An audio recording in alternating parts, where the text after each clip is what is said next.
We're going to wait a few more minutes to allow the individuals that are outside in the parking lot to make their way in.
If we could just ask the individuals in the back to kind of fill in the front seats, if you don't mind, we'd greatly appreciate it.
Bob, Mr. Vecchio, if you can sit up front. You can sit up front.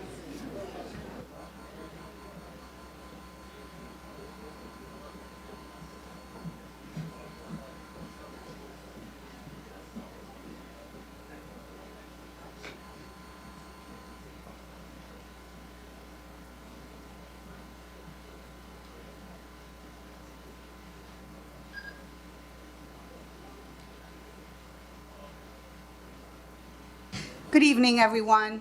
Welcome to the June 3rd Board of Education hearing on the pending charter school.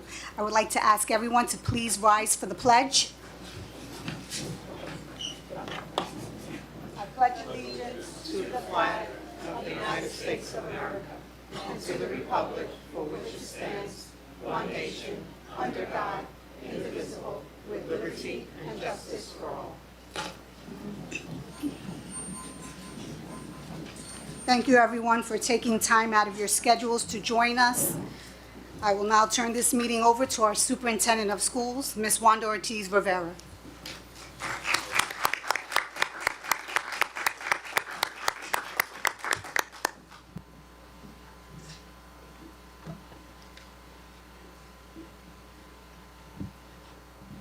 Good evening. I was asked to spell my name. My name is Wanda Ortiz-Rivera, W-A-N-D-A-O-R-T-I-Z-R-I-V-E-R-A. Is that good? Okay. So good evening again. My name is Wanda Ortiz, and I have the honor of serving as Superintendent of Schools for the Brentwood Union Free School District. I come before you tonight not only as an educational leader, but as a proud voice for a community that believes deeply in the promise and power of public education. You see, Brentwood is more than a school district. It is a vibrant, resilient, and proudly diverse family. We are home to over 18,000 students, including more than 6,500 English language learners, supported by thousands of devoted educators, staff, and parents who believe in the collective future we are building every day. And the results speak for themselves. Brentwood graduates are not just succeeding, they are leading and making a difference. There are so many success stories, but just to name a few: Judge Hector LaSalle, New York State Supreme Court Justice; Ahmad Perez, former President Biden appointee and respected public servant; Brandon Garcia, Cindy Safari, Maria Malave, members of our Board of Education; Buena Benes, Coordinator of Guidance; Minerva Feliciano, Stacy Brise, and Dr. Karen Kriegel, Building Principals; Deputy Speaker Phil Ramos; Mish Kushap, former NBA player and accomplished executive; Ann Palmer, our own Assistant Superintendent of Elementary Education; and countless teachers who choose to return to Brentwood committed to educating the next generation in the very classrooms where their own dreams began.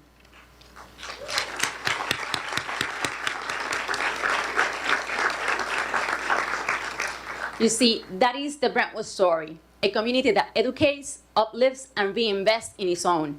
We have come together this evening because a proposal has been submitted to open 3 new charter schools, 2 in Brentwood and 1 in Central Islip.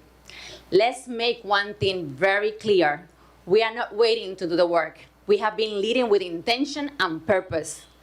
We are already preparing students for college, careers, and civic life through our Graduation Plus initiative. We are already offering bilingual and dual language programs. We are already providing job-ready certifications, apprenticeships, early college credits, STEAM enrichment, and extended learning opportunities. We are already serving every child, regardless of their background, language, ability, or economic status. And we're doing this with equity, excellence, and compassion.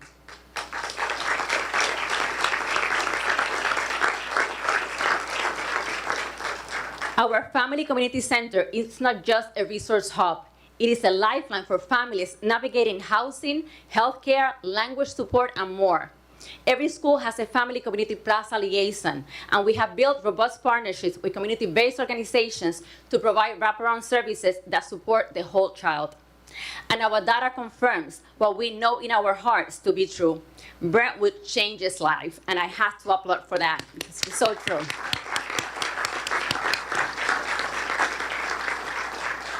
Each year, our top-performing seniors reflect the strength, resilience, and brilliance of this community. It is important to note that many of our top 10 graduates began their academic journeys as English language learners. Proof that when you invest in bilingual education and provide the right supports, students do not just exceed, they excel. Over the past 15 years, dozens of our highest achieving seniors have been multilingual learners, rising to the top of their class and earning scholarships, awards, and access to incredible post-secondary opportunities. This is not just success. It is what we call transformation. And in fact, our board president calls it metamorphosis. And she's right, because what we are seeing here is not just change, it is growth. Not just progress, but purpose. This is not a district waiting for innovation. This is a district that is driving innovation. What our children need is not duplication. They need investment. They need stability. They need a school system that knows them well, that respects them, and is accountable to them, not an outside operator with no ties to our community.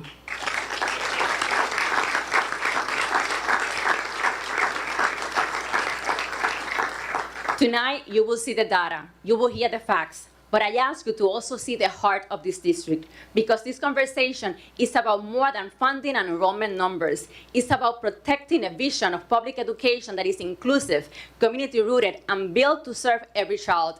It's about preserving the trust we have worked so hard to build between schools, families, and the community. I do want to thank all of you for being here tonight.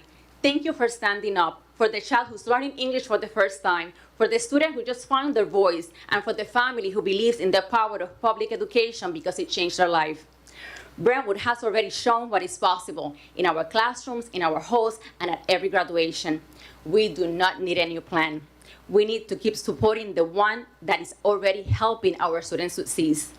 All we ask is to continue what we have started with love, with excellence, and with every one of you by our side. Thank you.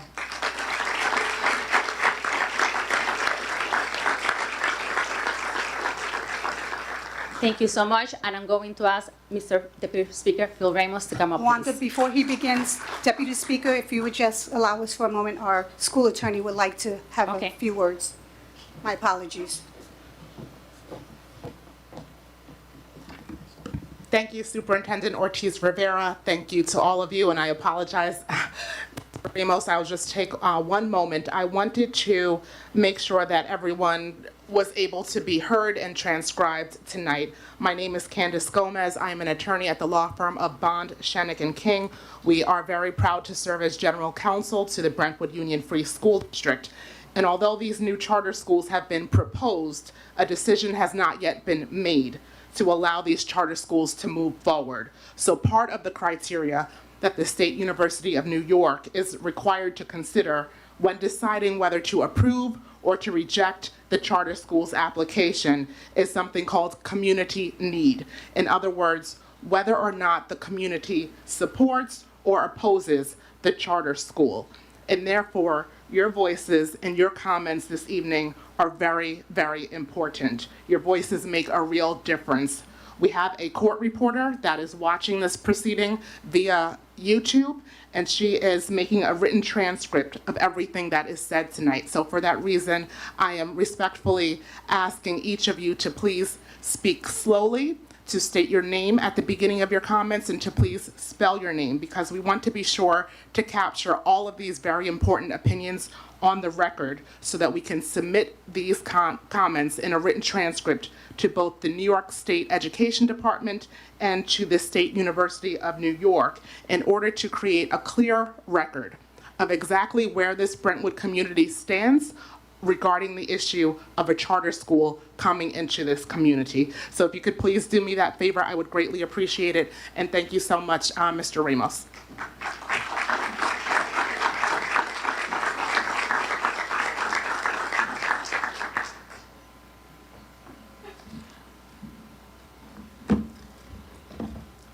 Good evening, everyone. My name is Phil Ramos, and I have the honor of serving as your assemblyman and as the Deputy Speaker of the New York State Assembly. I want to say thank you to our school board, our superintendent, educators, parents, students, and every member of this community for being here tonight. I stand before you not just as your legislator, but as a lifelong resident of this community and a proud graduate of the Brentwood High School, and someone who has dedicated my life to fighting for this community and for the working class families across our region.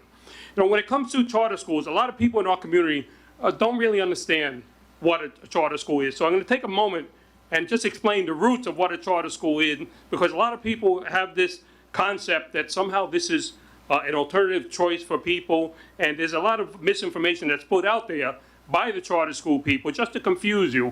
And it's no coincidence that charter schools only come to communities of color to try and establish themselves. You don't see them in wealthy communities. You don't see them anywhere else because they would not tolerate it up there. It's because they feel that we don't have the political clout to keep them out of here. I hope, I see a couple of elected officials here. I hope that they express their opinion and support us on this. We have about 8 elected officials who represent this community. They should all be here. And if they're not here and unable to be here, you as residents should ask them to submit a statement, because this is going on record and this is going to SUNY.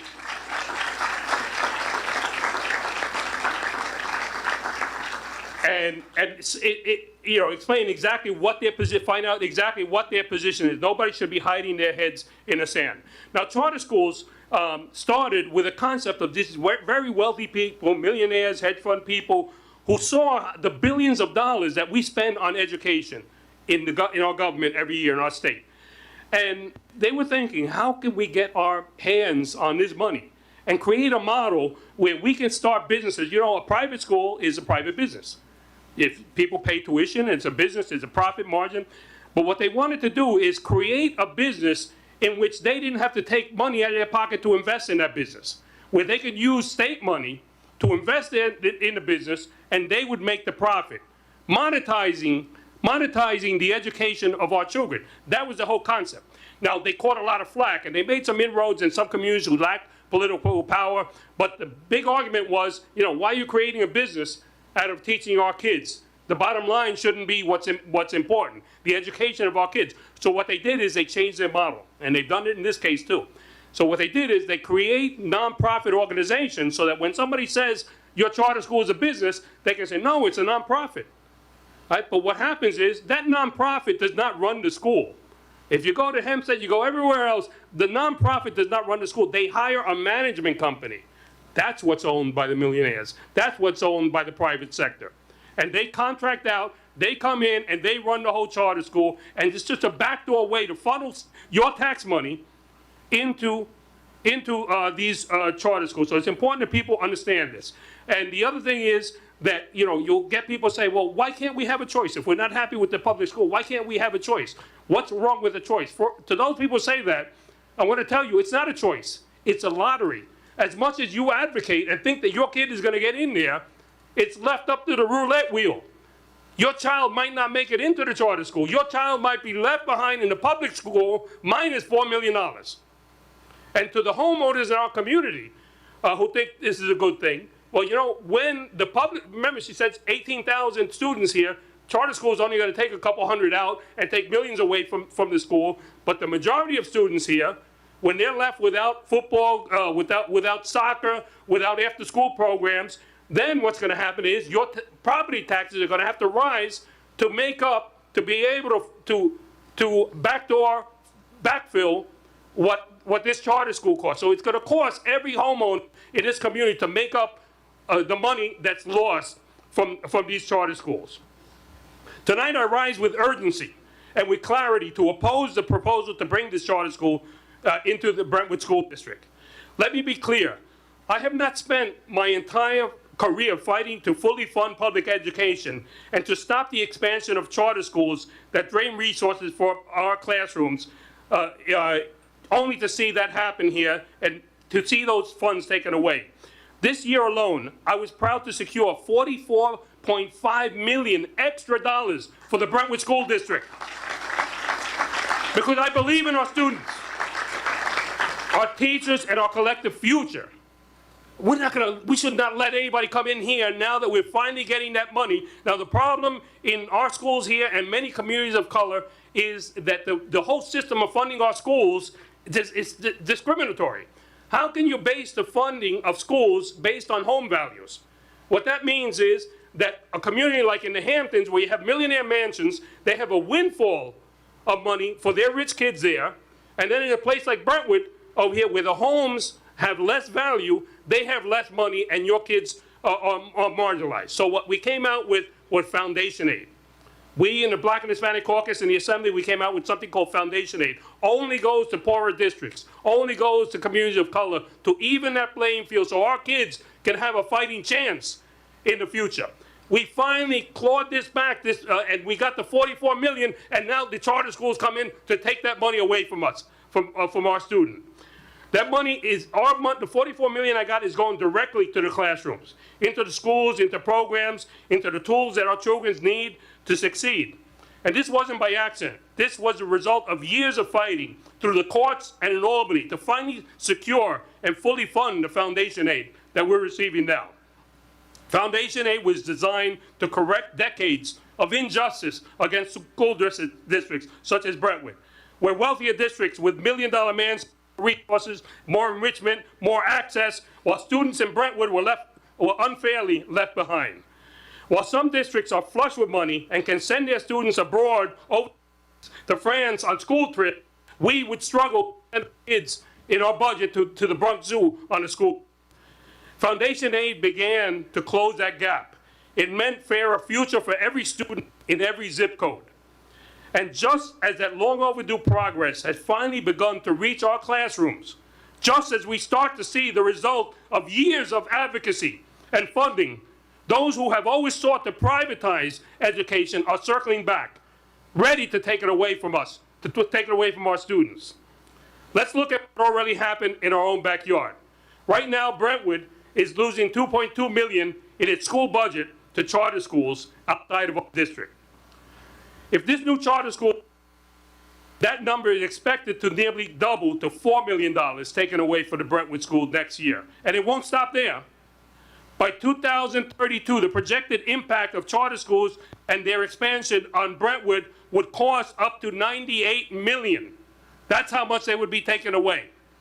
And can our community afford to lose $98 million from our public schools? We can't. We've seen this play before. In Hempstead, the school district is facing $34 million budget shortfall due to the rising number of students now attending charter schools. The public schools are left behind.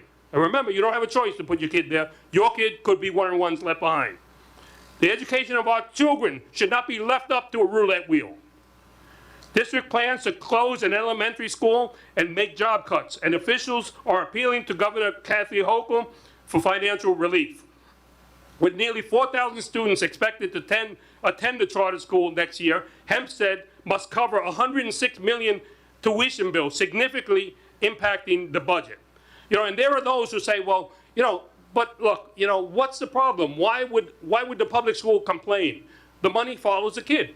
If the public school is not educating the child, then what's the problem with that money going to a charter school?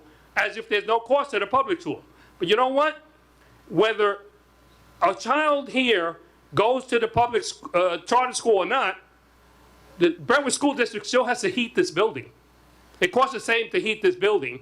The public school has to provide books for the charter school. The public school has to provide transportation for the charter school. It's not coming out of their budget, it's coming out of the Brentwood budget.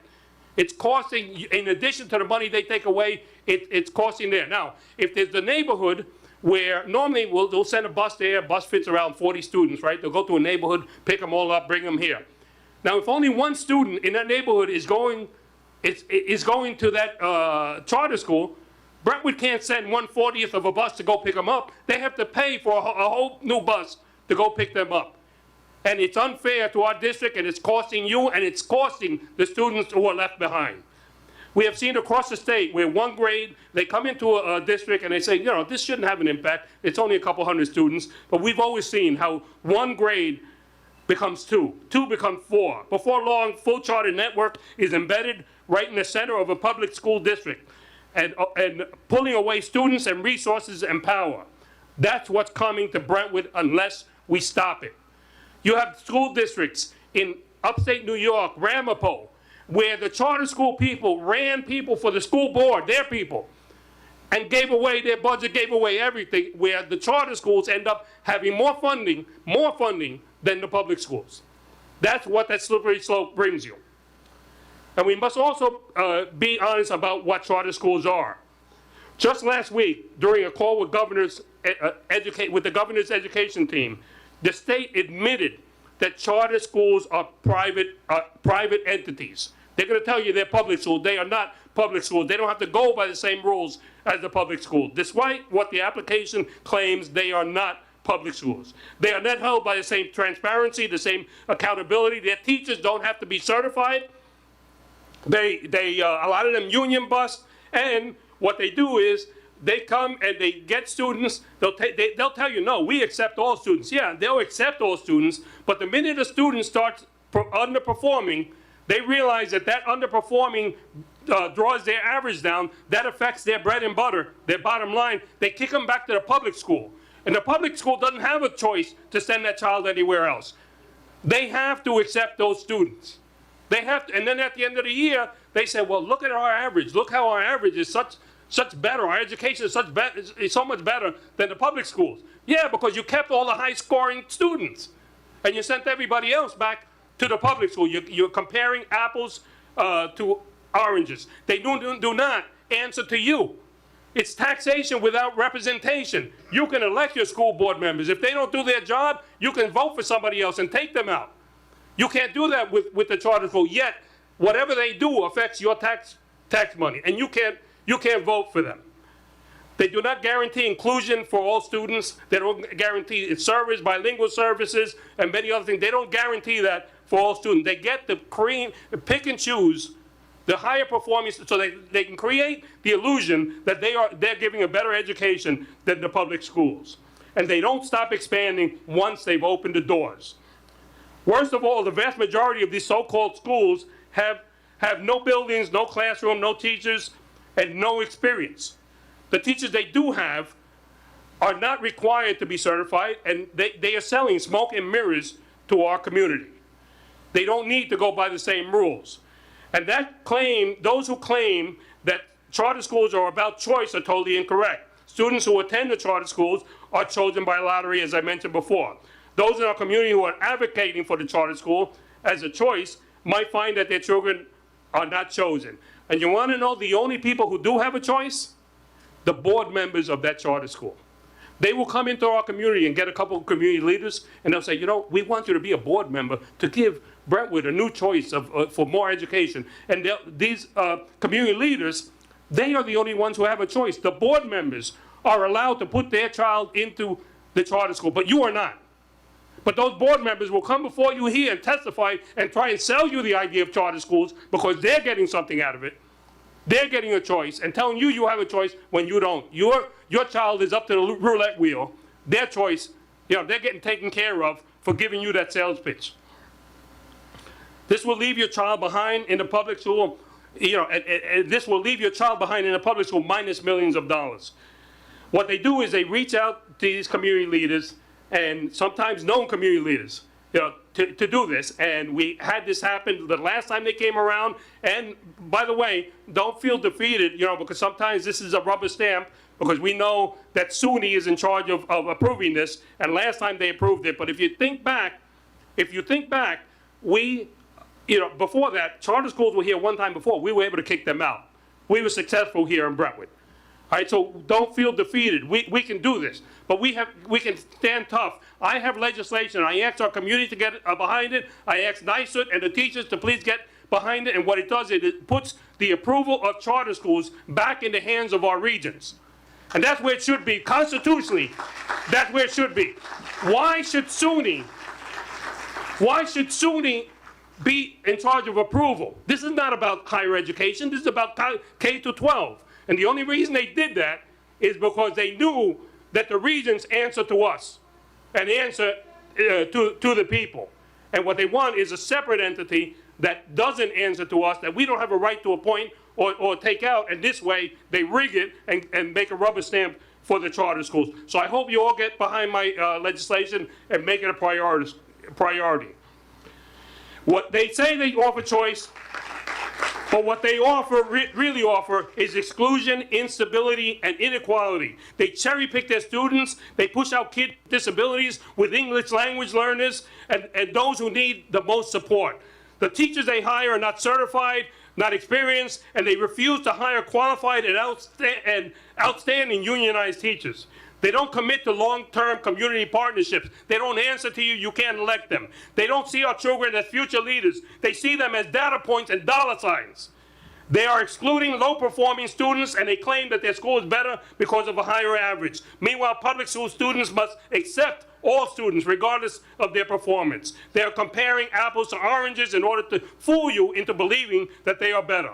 The other myth is that the dollar follows the child. And as I explained before, dollar follows the child, but then there are costs to the school for those students. That is another shameless attempt at spin to convince you that they are better and that they are another choice. The funding leaves the public school, but it still costs the same in the public school.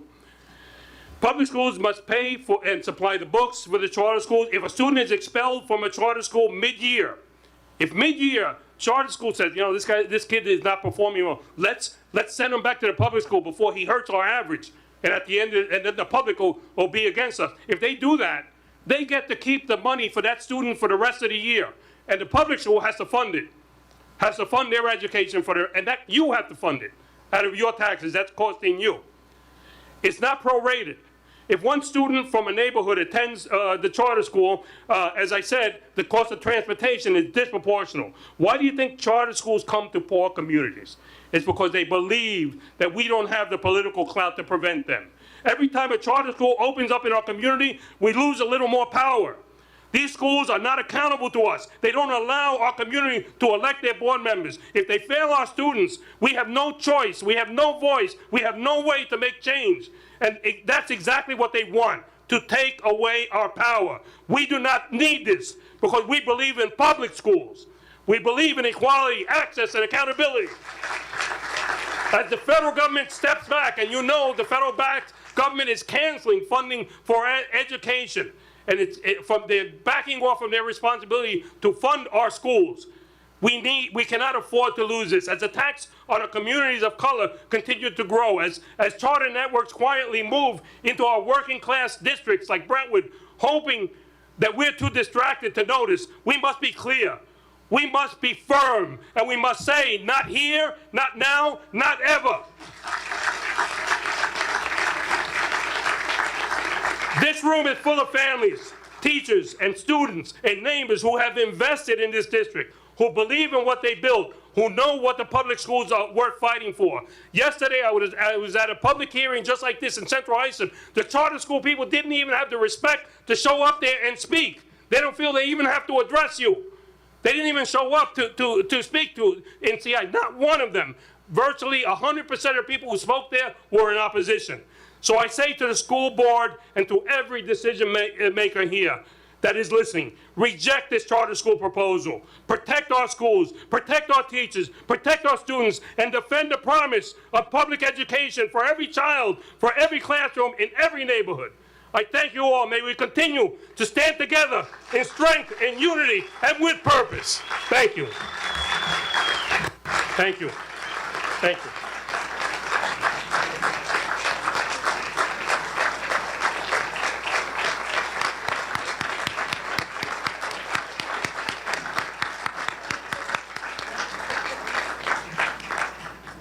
That was powerful. The product of Brentwood, right? It's a story. Thank you, Deputy Speaker. I also like to say that I forgot to mention that Eileen Harman also graduated from Brentwood. And Julia Burgos. I'm sorry? And Julia Burgos. And Julia Burgos too? Okay, Julie too? Excellent. Excellent, wonderful. All right. And Sharon Donkey, Dr. Donkey. Oh my God. Superintendent of Schools. Excellent, thank you. So we would like to call Daphne Rizari. She's our LEOTA president, so please come up.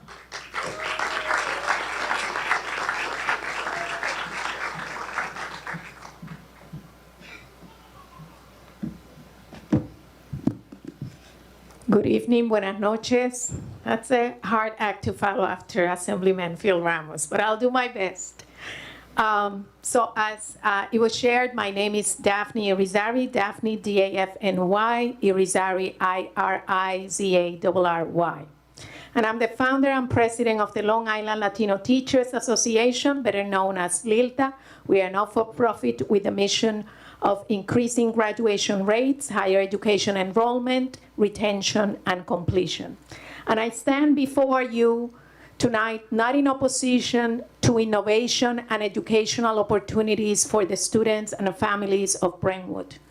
I stand before you to oppose strongly the establishment of a charter school in Brentwood and anywhere in our state and in our nation. LILTA, let's make this very clear, supports public education. Brentwood is not just another school district. This is a community of working class people. Over 94% of our students are Latino or Black, and more than 87% of the students qualify for reduced price lunch. These statistics are not just numbers. They tell a story of a very important and hardworking community. I took some time to go over the 711-page long application, and in my reading, I found some points that need to be shared. So you know what you are getting in the event that you would support this charter school. This plan, as Assemblyman Ramos shared, diverts over $98 million. We are already having underfunded school districts. If you look it up, Brentwood per pupil spends $21,763. When you look north, Comac spends $32,000 to $34,000. When you look east, Happock spends $32,000. When you go to Bayshore, not that far, $25,000. When you go to Deer Park, $26,000. That tells you a story. We are already underfunded. We don't need to divert any more funding out of this district.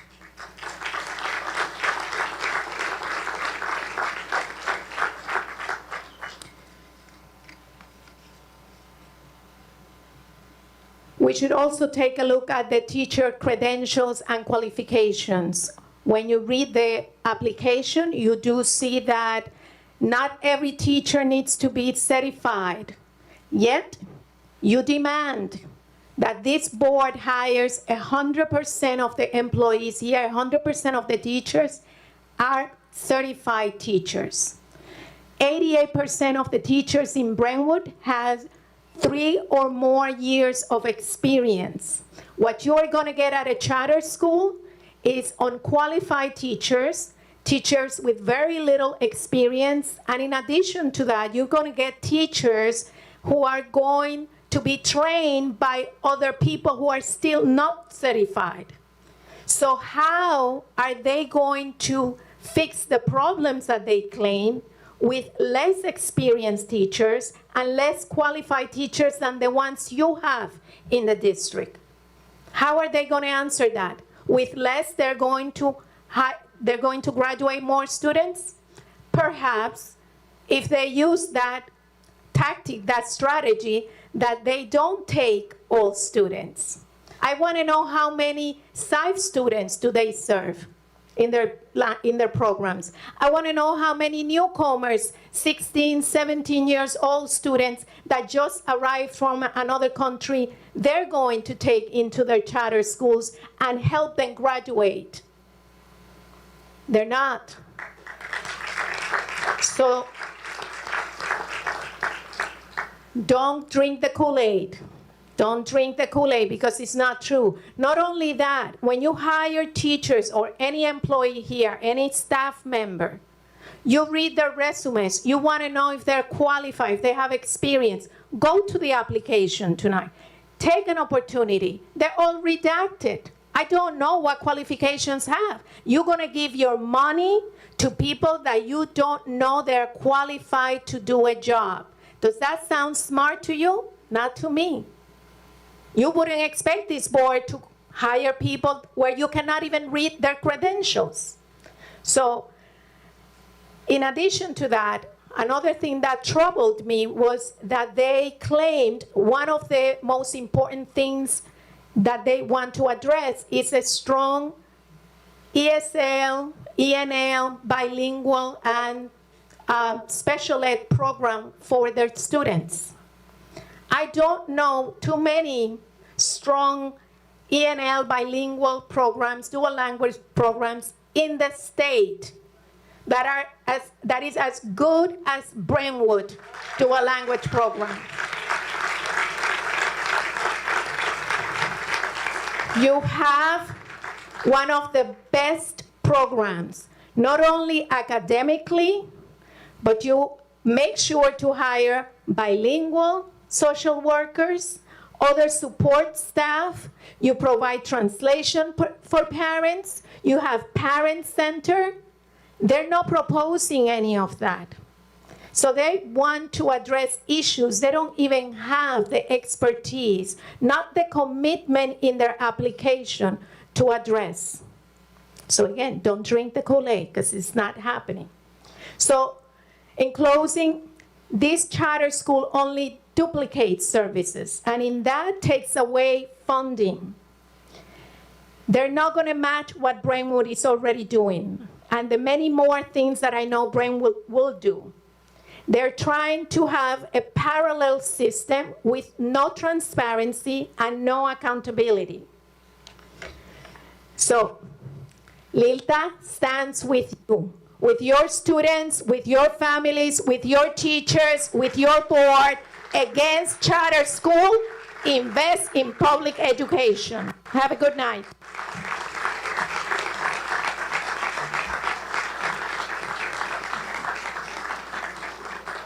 Thank you, Daphne. Thank you so much. And now you're going to hear from the new generation. I would like to call Stephanie Martinez.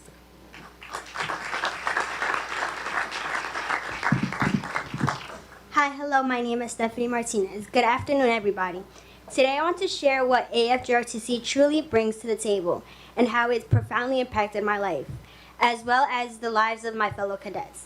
This program isn't about uniform drill competition or ranks. It's about personal growth, leadership, and college prep. While writing this, I wondered how I could positively put everything into words this program has given me. How do I convey the significance of the morning bepa or the start of each tag and quote that I receive that pushes me to do my best every day?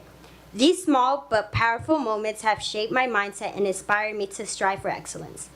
Let me start where it all began. The first day of high school, in room 1604. I was overwhelmed, struggling to find my class amid the chaos. The hallways seemed endless, and I felt like I was wandering from Deep Ross to Deep Sando, unsure where I was headed. As you can imagine, the first day was pretty rough. But then I stepped into room 1604 in my home, my N.Y.C.R.R Fighting Falcons. As soon as I entered, I saw two instructors in uniform standing at the front. The first one was Senior Master Sergeant Hannah. To me, he was a giant, a towering figure, because I was only 5 feet at the time. His presence was strong, his smile was warm, and his presence was welcoming. He quickly gathered us at the front, made us all line up, and began organizing us alphabetically. Then he asked the first cadet in the element to call attendance and read the board for the day. I remember feeling the wave of relief when I looked at my last name and it started with the M. Thank you, Dad. That day marked the beginning of my journey with the AFJRTC. Despite the initial confusion and nerves, I felt a sense of belonging. I hadn't experienced this before. From the moment on, I realized that the program wasn't about learning discipline or drill. It was about finding my place, building confidence, and discovering my potential. And little did I know, that room, those instructors, and those first steps would shape my high school experience and influence my life in ways I could never imagine. As a first-generation student, I realized that AFJRTC could help me prepare for college and future success, even if I didn't plan to enlist. AFJRTC has instilled in us vital skills such as discipline, responsibility, teamwork, and integrity. These lessons extended beyond the classroom, shaping me who I aspire to be. As particularly impactful moments for me were when Senior Master Sergeant Hannah and Master Sergeant Perez emphasized the importance of taking care of the person in front of the mirror and making my first step off the stage my best step. Their words motivated me to focus on my personal growth and approach each opportunity with confidence. Thanks to their guidance, I am now on academic scholarship at SUNY Cortland and had 8 Division I offers to Fenton College.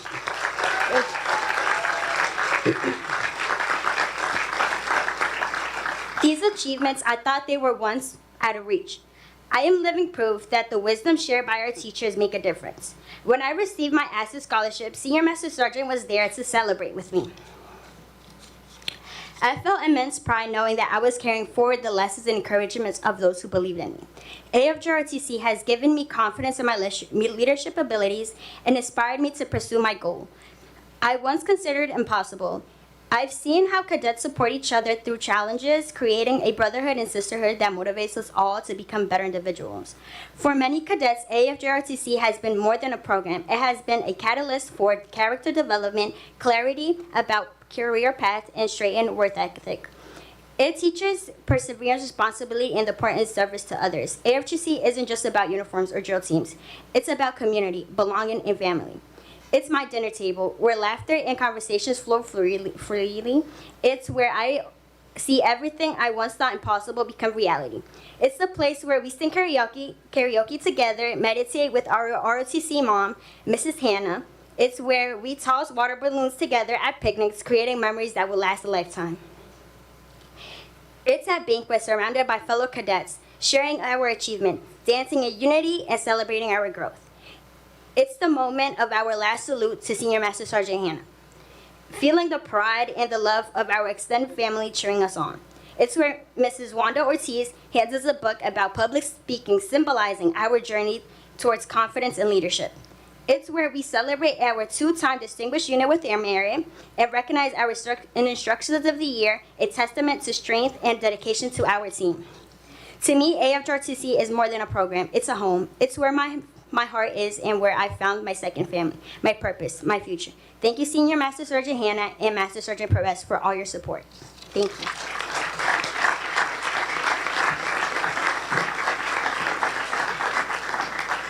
Thank you, Stephanie. We are so proud of you, and you're going to be a pediatrician, right? Yeah. So proud of you. Very nice. So now we have Maria Torres.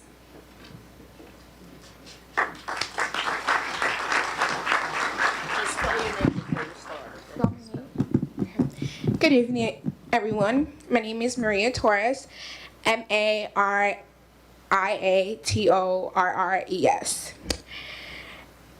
I'm in the 11th grade, and I'm here to talk to you about the Brentwood COPA Club since I'm part of it. You might be wondering what COPA is, what we do in COPA, or what COPA stands for. Well, I'm going to start by saying that COPA stands for Community Obligation, Professionalism, and Achievement. This club offers many activities, and not only do we have fun, but we also learn. COPA offers extra help for ELA, math, and science for those struggling academically or needing just an extra hand. This is very benefiting because students go for extra help, and after that they have the chance to have fun with any of the activities of the club.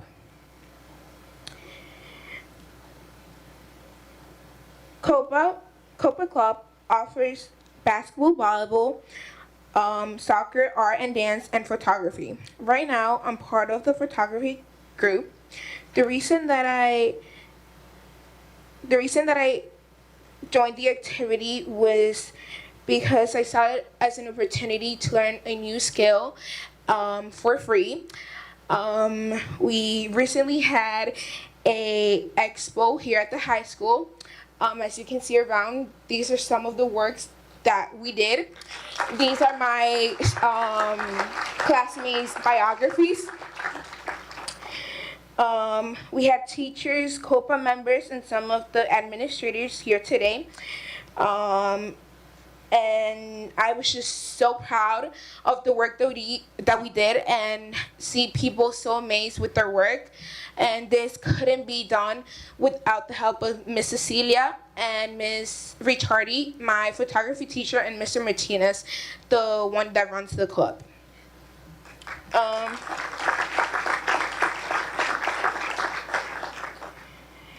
The COPA Club also offers dance. The COPA dancers had the opportunity to perform for our schools, including the middle schools and freshman center. I have seen the dancers build their personalities and confidence, because some struggle with getting out of their comfort zone, and dance it's a way of their showing their art.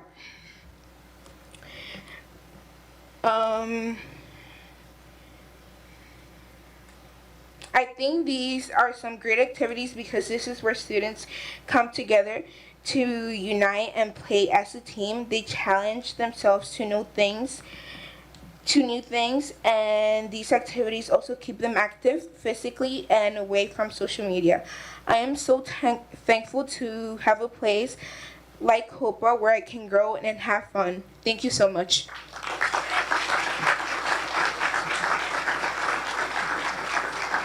Well said, Maria. So proud of you. Now we have Rodrigo Mercedes.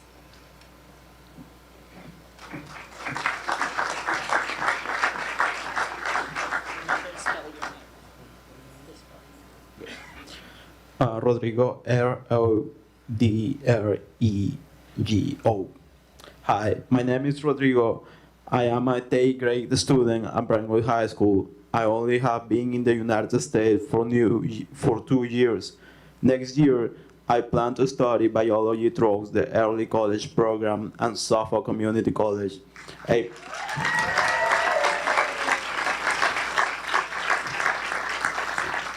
path that I discovered while I creating a documentary about Graduation Plus in my English class. Tonight, I want to share how Project Basic Learning and Graduation Plus initiative have helped me grow. This experience have improved my communication skills, made school more engaging, and deepened my understanding of all my classes. They have also provided me with real-world skills, boosted my confidence, and prepared me for what's next. Learning through these projects changed the way that I approach all my classes, especially in English. Instead of just memorizing facts or looking up for information, I work or read assignments that made the lessons more practical and engaging. For example, I collaborated with my group to create a documentary about Graduation Plus and how it helps students find their path to graduation. I independently scheduled a recording and editing interview with Dr. Dooling and Mr. Gangler, which helped me better understand the purpose and goals behind this new mission statement. By creating this documentary, I realized that being actively involved helped me understand the material more deeply. Working with others also pushed me to listen more carefully and express my ideas more clearly. As a result, I improved my communication and teamwork skills. This made learning more meaningful, and now I feel much more confident when speaking and writing.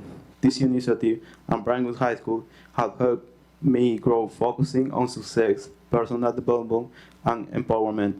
It taught me how to set clear goals, stay organized, and take responsibility of my progress. Also, I learned that breaking goals into smaller steps makes them easier to manage. Thanks to Graduation Plus, I feel more prepared for high school and beyond. Finally, I was able to build a stronger relationship with my teacher who support me and push me to grow. This experience made me believe in myself as a student, as a future professional. Project Basic Learning and Graduation Plus have truly transformed in the way that I learn. They help me develop for real-life skills like communication, confidence, and organization. I will carry these skills into college, my career, and beyond. I'm grateful for all my teachers and I'm proud of the program that I have made. Thank you again, Dr. Tooling and Mr. Gangler, for meeting with me and showing me the magic behind Graduation Plus. Thank you all for listening.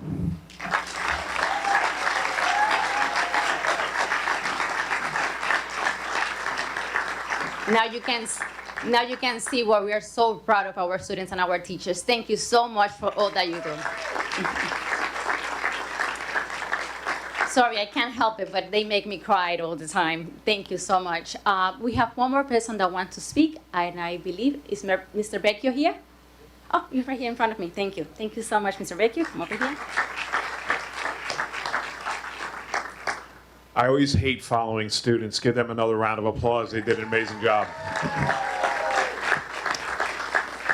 My name is Robert Vecchio, V-E-C-C-H-I-O. I'm the Executive Director of the Nassau-Suffolk School Boards Association. We represent 115 school boards across Long Island and in Nassau and Suffolk County here on the island. Assemblyman Ramos, we are behind your bill to get this back into the hands of the State Education Department. Has no business being approved by SUNY in any way, shape, or form. Why a higher education institution certifies anything to do with K through 12 is beyond me. It goes back to the Pataki era. It needs to end in the Hochul area, and we're going to be supporting your bill 100%. So important.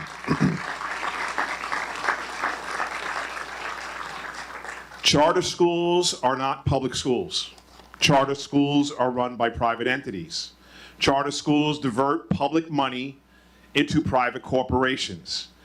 As Assemblyman Ramos said quite eloquently, the management companies are making monies off of the backs of our communities. I spent 18 years as a school board member and school board president of the William Floyd School District.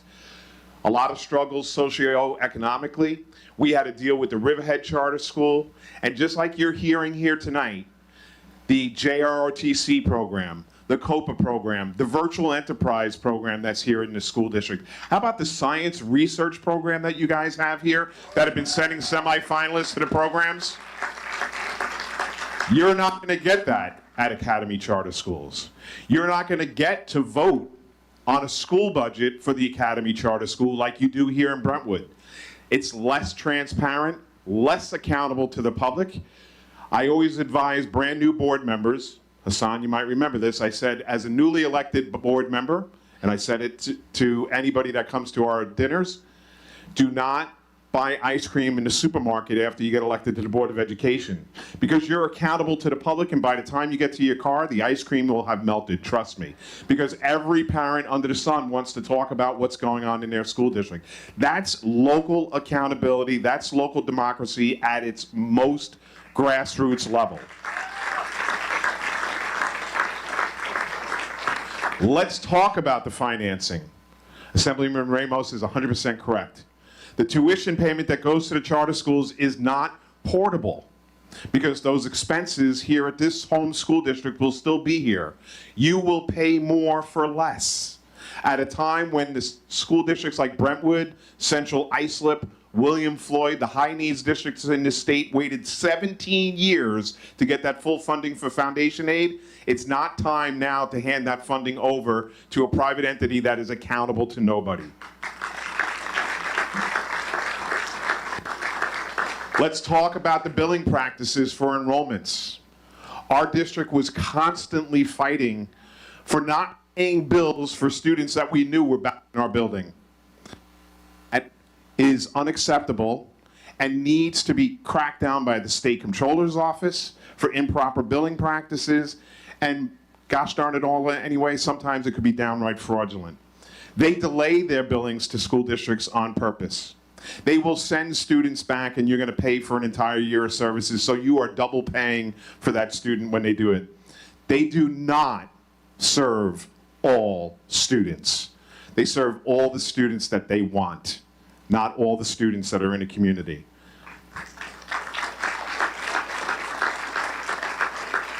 Make no mistake, if charter schools take root, they will negatively impact a school community and a school district for generations to come. We're seeing that in Nassau County.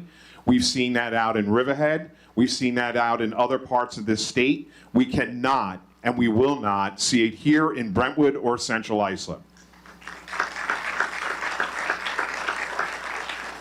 This district is on the upswing. Graduation Plus. I had the advantage to come here to this school district and have a bunch of kids sell me a machine who, through virtual enterprise, I was ready to buy a machine to clean sneakers that I didn't own. I got my hands dipped in some sort of wax thing, and my wife said, "Where did you go to work today?" The career tech education programs that are being offered here, videography, photography, all these things that are offered here are not going to be offered there. The best bang for your buck is right here, not at Academy Charter School.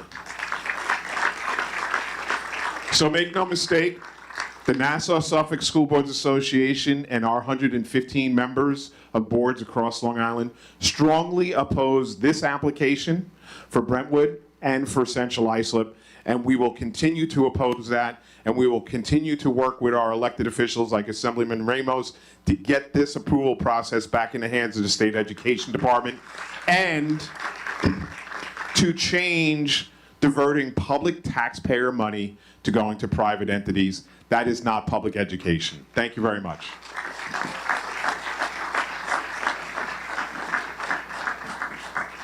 Thank you, Mr. Vecchio, for standing with us. Now we have Assistant Superintendent for Finances and Operation, Stacy Carter, and Dr. Vincent Leone. They are going to start the presentation. Thank you.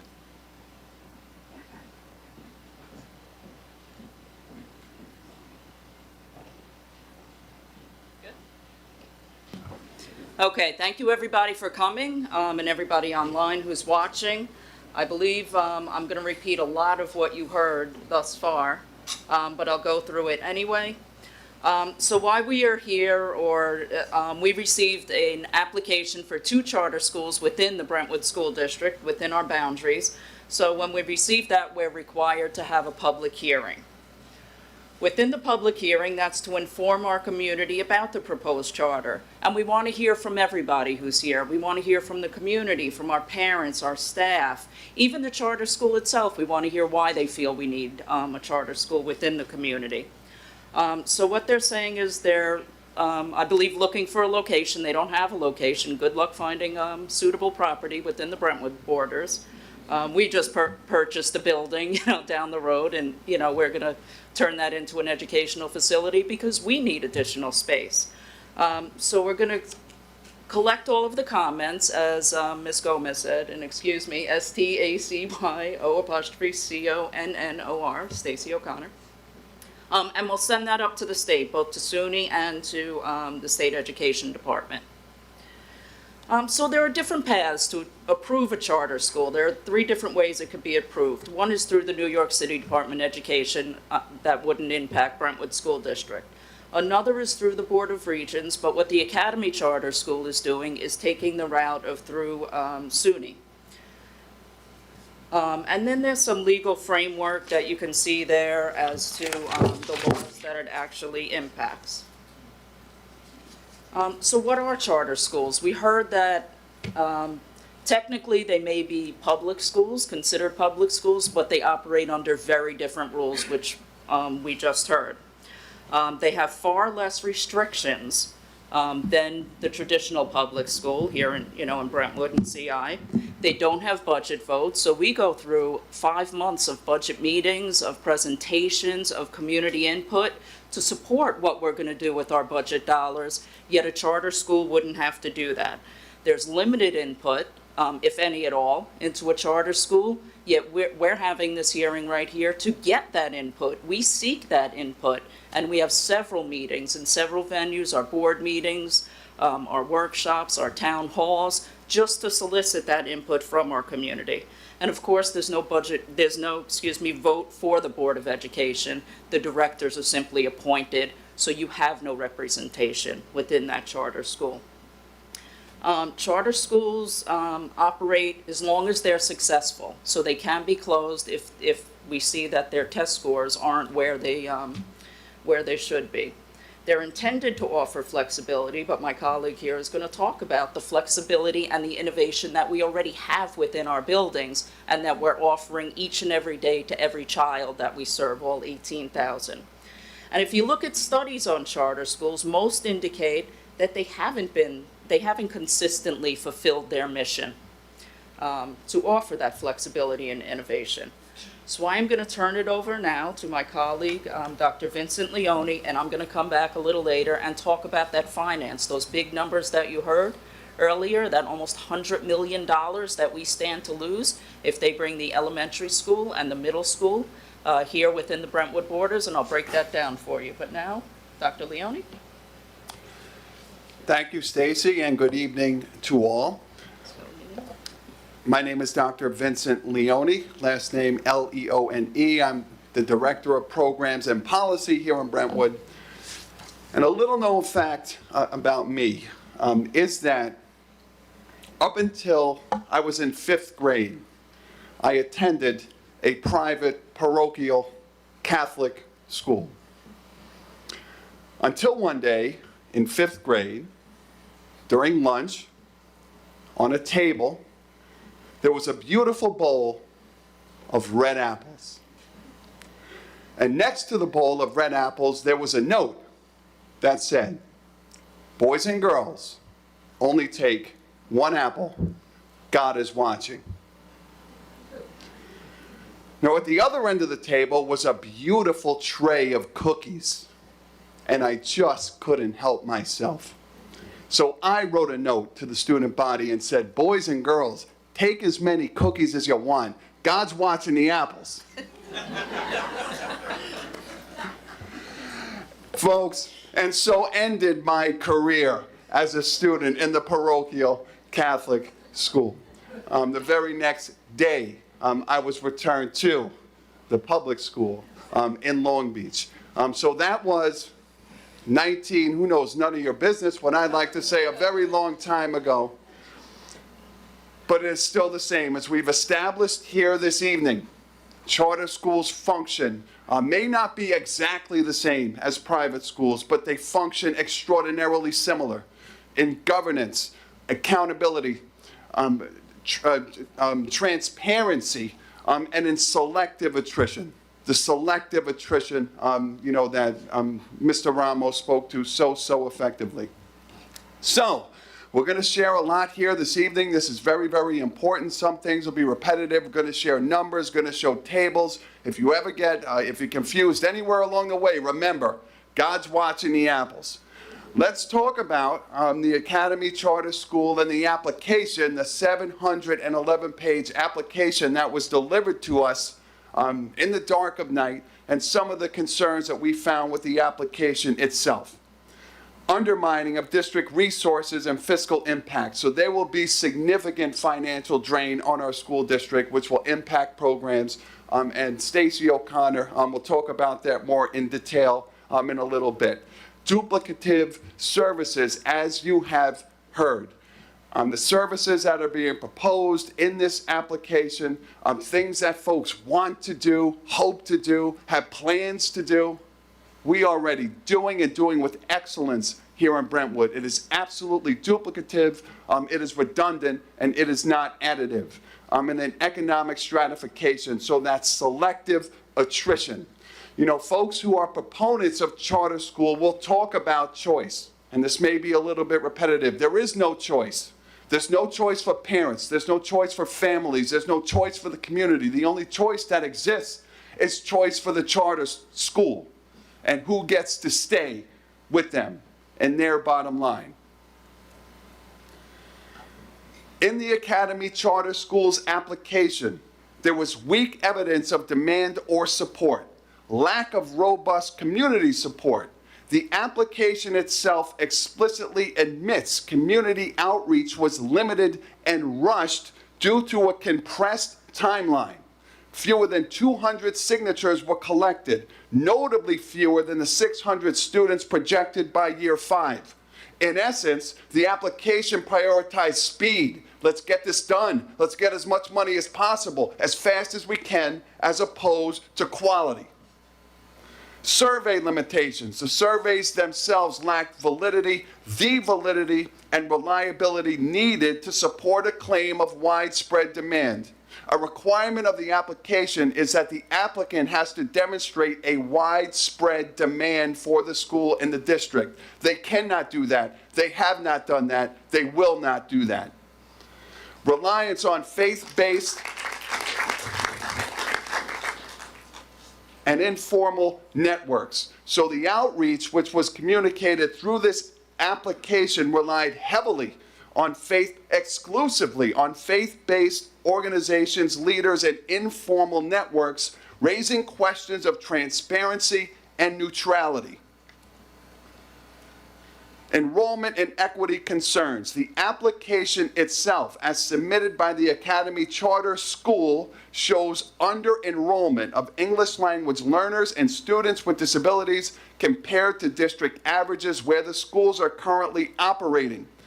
Cream skimming risk, as has been discussed this evening. Despite the lottery, the marketing and support infrastructure may, and I submit to you has, in the schools that are currently operating, deter high-needs families from applying to attend the charter school.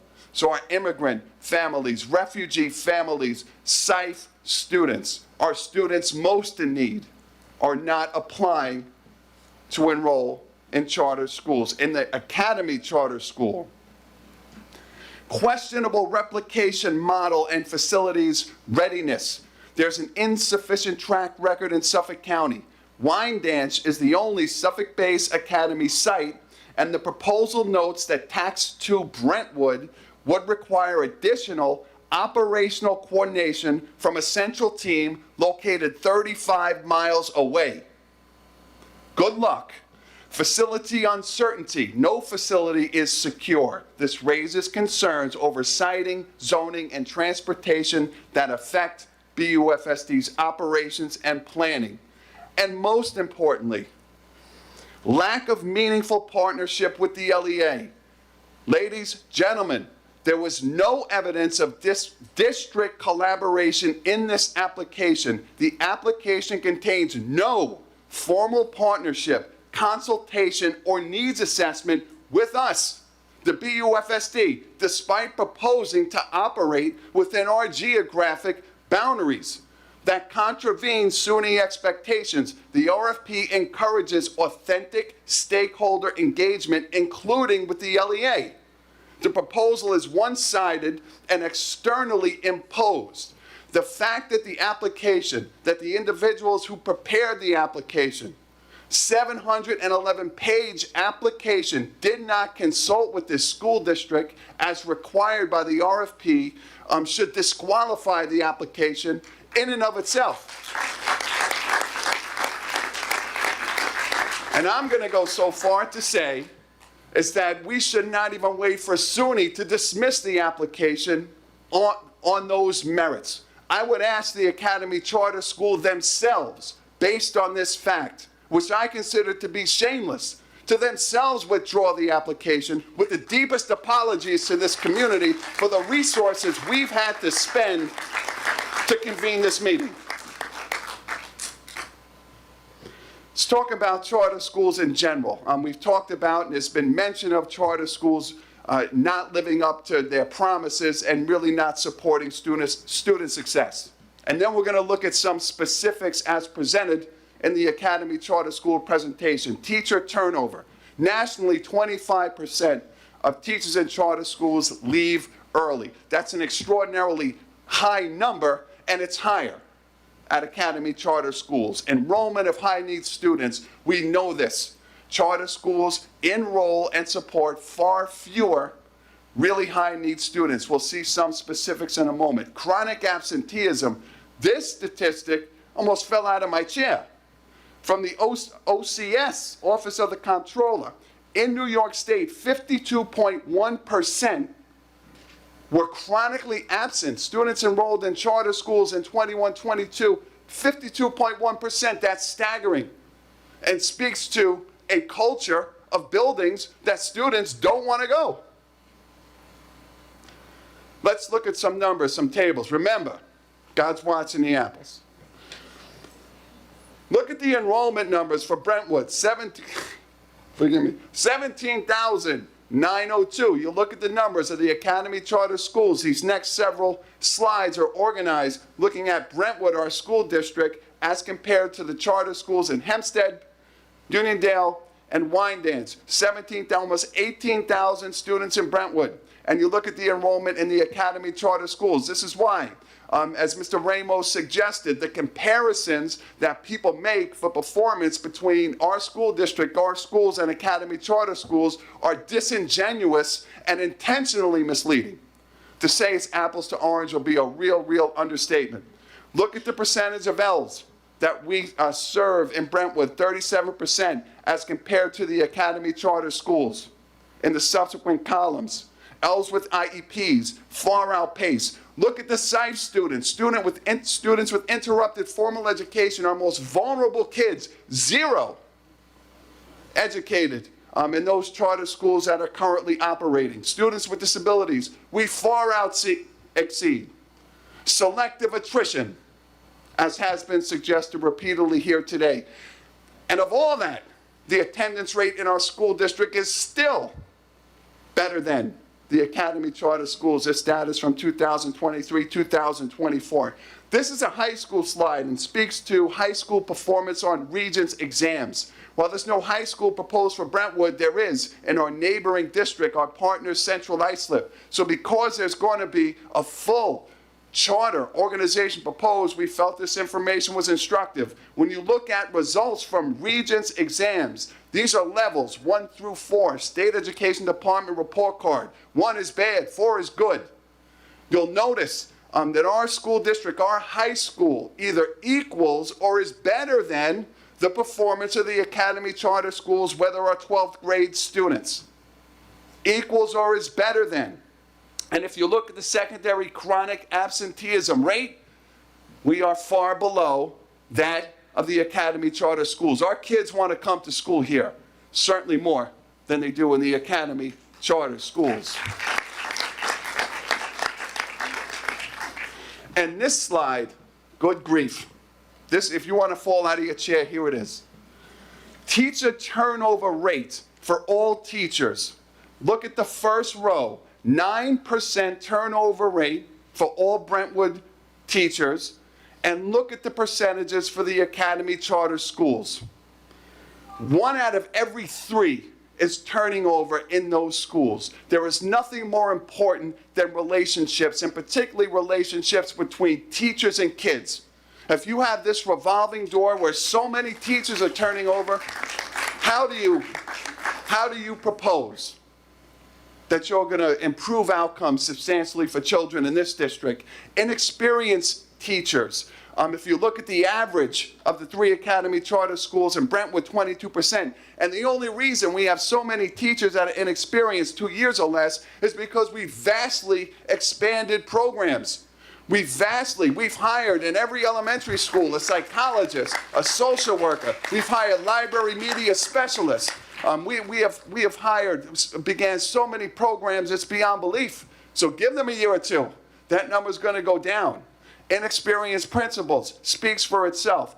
Teachers teaching out of their certification field, holy smokes, look at the last row. Almost nobody, very few are certified in these charter schools. 3%, only 3% of our teachers are teaching out of certification field. That seems high. I have to talk to Vincent Tedisco, who's the coordinator of funded programs. I don't think it's that high, but we'll have a conversation. Statewide, it's 9% and 21% statewide in high poverty school districts. As has been suggested, folks, this is a high poverty school district. Our teachers teaching out of certification is 3%. The state average is 21%. We do a fantastic job. And this slide's interesting. It speaks to participation rates. These are the percentages of students that are actually taking 3 through 8 exams, state assessment results. So English, math, social studies, and science. So what you'll notice is the numbers for Brentwood are lower than the numbers for the Academy charter schools, much lower. And this is actually a 3-year average. And we celebrate this because what this communicates is that our parents and our families in this school district understand that results on a state exam are not the end-all and be-all of a child's academic experience. We believe in nurturing the whole child. We believe in measuring student success through multiple measures, and we don't myopically focus on state exam results as charter schools tend to do so they could talk about how wonderful their performance is. Now we start getting into some of this duplication of services. What the Academy Charter School says they're going to do, wonderful plans, and what it is we are already doing. So you see a table here side by side of what has been proposed in this 711-page application that we got in the middle of the night and what we already do. TAC 2 proposal said they're going to lead, learn, and serve. And they prioritize project-based learning and assessment experiences. That sounds wonderful. We do it here in Brentwood. Not only do we do it, we are teaching learning New York State. Brentwood High School is one of 23 schools in the state that's participating in the planned pilot experience. Graduation measures, Blue Ribbon Commission, profile of a graduate competencies. We are writing rubrics and curriculum for every school district across the state. We're not saying we're going to do it. Folks, we are doing it. We are leading. The proposal for the Academy Charter School says they're going to have an extended school day, 8 to 4. Our extended school day is from 7 to 5:30. Our evening high school goes till 10 o'clock. Our high school is a city that never sleeps. We've served thousands of students in dynamic before and after school programs, thousands of students in summer school. They have plans. Here's what they say they're going to do. Folks, we are doing it. Career and technical education. These are things they'd like to do. Folks, we have approved New York State Education Department, CTE pathways for information systems, culinary arts, HVAC, CNC manufacturing, security, welding, lifeguard. The list goes on. You folks are going to have to go home at some point. Pre-apprenticeship programs. Ooh, they'd like to do that. Folks, we are about to, in the fall of 2025, start a second of its kind partnership with the Laborers International Union of North America, Northwell Scholars, and Haglin. And our scholars are going to be fast-tracked to apprenticeship careers. There's only one other school district in North America that's doing this. Brentwood is leading the way. Bilingual support. They say they're going to provide bilingual support. Nobody, maybe centralized, nobody does it better than Brentwood. STEAM and performing arts, nobody does it better for Brentwood. Wait till you see the new culinary academy that's planned. Stacy has a picture for you. SEL mentorship, folks, it goes on and on and on. These folks say they're going to do some things. We're already doing it, and doing it with excellence. There's nothing in this application that we are not already doing with absolute excellence. It's unnecessary duplication. And how did we get here? This is a conceptual framework. You've heard it from Wanda Ortiz-Rivera. You've heard it from Bob Vecchio. And you heard it from our students, their plus. This is Graduation Plus. It is a conceptual framework for a core strategic plan that has been lauded in this state as extraordinarily innovative for how a school district fundamentally transforms what it does to improve outcomes for all kids. So what this is a shared vision that we have for the school district for the next 5 years. We have 4 strategic charge areas, and this document codifies what we believe here. So the Academy Charter School has some ideas about what it is they're going to do, a vision, a philosophy that hopefully they would implement. This is a document that represents our shared values, our shared beliefs, and the shared direction that the school district is going to go for the next 5 years. This Graduation Plus initiative was shared with Bob Vecchio on his incredible podcast. If you haven't heard it, make sure you go watch it, listen to it. It's absolutely outstanding. We were asked to present this conceptual framework and the core strategic plan at the New York State Education Department Community Schools Forward Northeast Regional Conference. Districts are falling over themselves to come meet with us. Holy smokes, how do you engage in this type of strategic planning? 2 or 3 weeks ago, we presented Graduation Plus, this framework at Eastern Suffolk BOCES Regional DEI Conference, and the list goes on and on and on. It is a model for strategic plan across the state. This district is poised to do amazing, amazing things. And this is thanks to Wanda Ortiz-Rivera, our incredible Board of Education, all their vision. I'm gonna speed up, but this is very important. I already mentioned, so the conceptual framework that I just showed you, I say it's shared. How do you create a shared vision?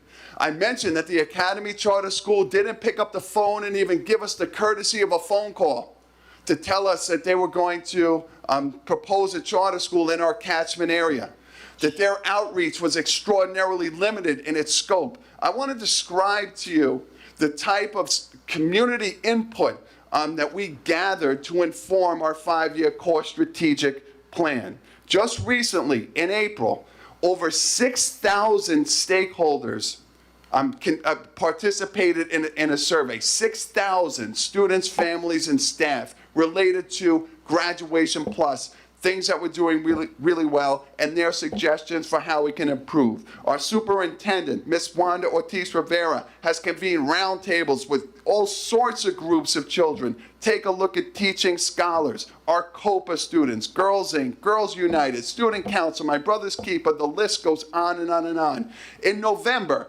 we had a college and career week, K through 12. You heard me correctly, college and career, K through 12, where 10,000 secondary students participated in an interest inventory survey through Naviance. All of that information informed our core strategic plan. Superintendents roundtables with teaching assistant representatives from every building, focus groups with parents, alumni, local leaders, civic partners, intensive graduation plus working sessions, 1,800 of our teachers unpacking this framework for graduation plus. What does it look like, sound like, feel like in our classrooms? And the list goes on. That's how we approach gathering input to inform what we do in our schools. A little bit different than the approach that was taken by the Academy Charter School. I'm winding up. Let's look at some successes that we've seen already. And our core strategic plan, we anticipate will be board approved sometime in the summer. Graduation plus. Look at the number of individuals who earned at least one college credit in 2023-24. 1,002 students earned at least one college credit. 850 earned 6 to 9. Absolutely remarkable. This won't stay for me for some reason. Number of students graduating with job-ready certifications. Graduation plus, the essence is we identify each student's strengths, preferences, interests. HVAC, Suffolk Community College, security guard, OSHA certification, CNC manufacturing, first aid, CPR, American Cross, lifeguard, 173 individuals. 250 students earned the N.Y.C.R.R Seal of Biliteracy in 2023-24, 395 in 24-25. Our boys soccer program, ladies and gentlemen, ranked #1 in the United States of America in 2022, in America. That's not a typo. Your children go to charter school, they're never putting on the green and white. This is Titletown. Really? No way. National Regeneron Science Competition finalists, Simon Sanders scholarship participants, National Merit Scholarships, full scholarship, Ivy League bound students, YMCA Youth in Government, individual and team debate winners. The governor for New York, youth debate YMCA Youth in Government, is a Brentwood student for next year. Folks, our culture, and I'm just about done. Our Refugee and Immigrant Student Welcome Program Center, we talked about it before. It is the heart and soul of our school district. We are one of 8 human trafficking, youth prevention, education centers in the United States. We talked about Family Community Plaza. We have parent connectors at elementary, middle school levels. Family Community Swim Nights, which are booked out every single time we host it. College and Career Week, we talked about district-wide implementation of MTSS at the elementary level. Folks, it goes on.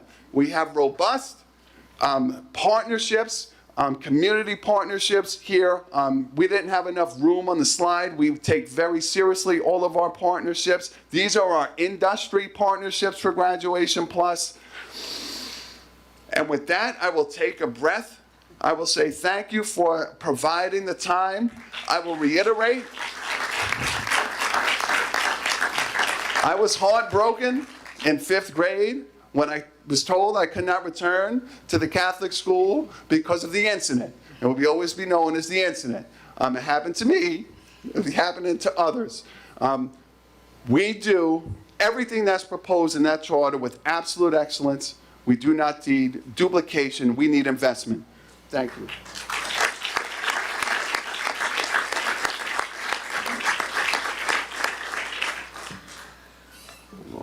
Before I pick it up with the numbers, I just want to say that all of the programs that we've had for many years and that Vincent just talked about that we're instituting now and what I'm going to talk about moving forward, we couldn't have done without the support of our local politicians. Deputy Speaker Ramos, I want to thank you. All of our trips to Albany, I remember those years. Brandon, I believe you had that experience as a student. We took you up to Albany with us, with Board of Education members, and talked with. You got us in front of everybody we needed to get in front of, and I just want to thank you. And look at what we're doing with it. So Vincent presented on all of the instructional side. I'm going to talk just a little bit, just a couple of slides about the construction expenditures we've had over the past few years. This is just the last 3 years. You can see we've spent about $99 million in construction projects throughout the district. And you could see that as you pull into this building, our soccer field. We've done, well, thanks to the community for approving our $39 million transfer to capital, we're going to install air conditioning in all of our large spaces in every school, our cafeterias, our libraries, our auditoriums, and that's with no increase to the tax rate. That's with using our own money. Plus, we'll get building aid.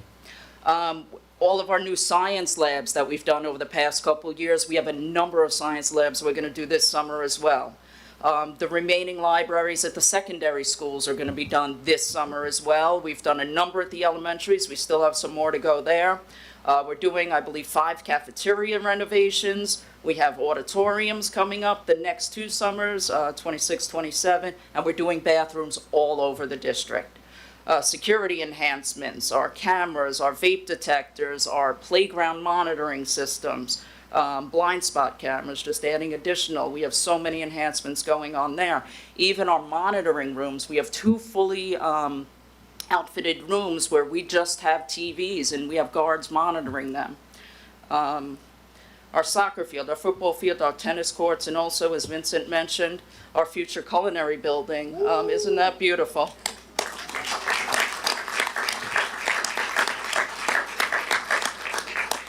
We're going to break ground on that this summer. That's right outside this building between our football field and our new soccer field. We're also going to do our football field starting in the fall after the football season. So that'll become turf as well, redo the track. So we have a lot going on with our construction. I've done presentations just on the construction. And we've worked very hard with that. And this summer, you know, with Labor Day being September 1st, it's a shortened summer, which is going to hurt us, but we're going to get it done again like we have the past few years. So now we'll look at how the financial implications of a charter school. So charter schools are publicly funded through our money. Our money gets, as we heard, diverted to the charter school.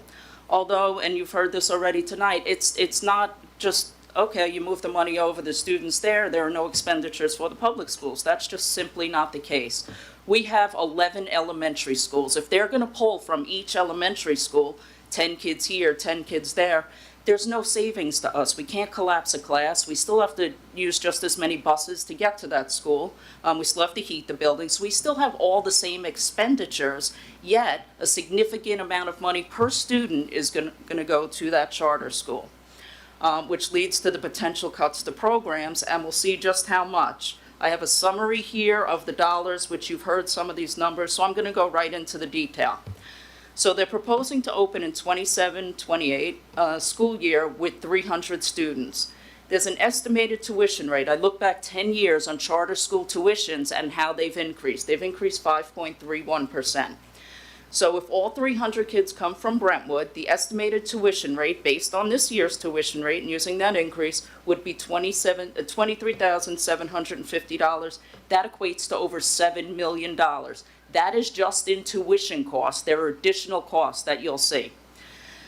We could project that forward as the number of students grow each year based on their application after the 5th year or in the 5th year. 2031-32, 950 students. That tuition rate will be just over $29,000. That's almost $28 million just that year in tuition. Now let's look at the other costs that are also there. We have to provide a nurse, so that's 2 nurses, 1 to each building, the elementary and the middle school. So you see the cost of the nurse there in each year.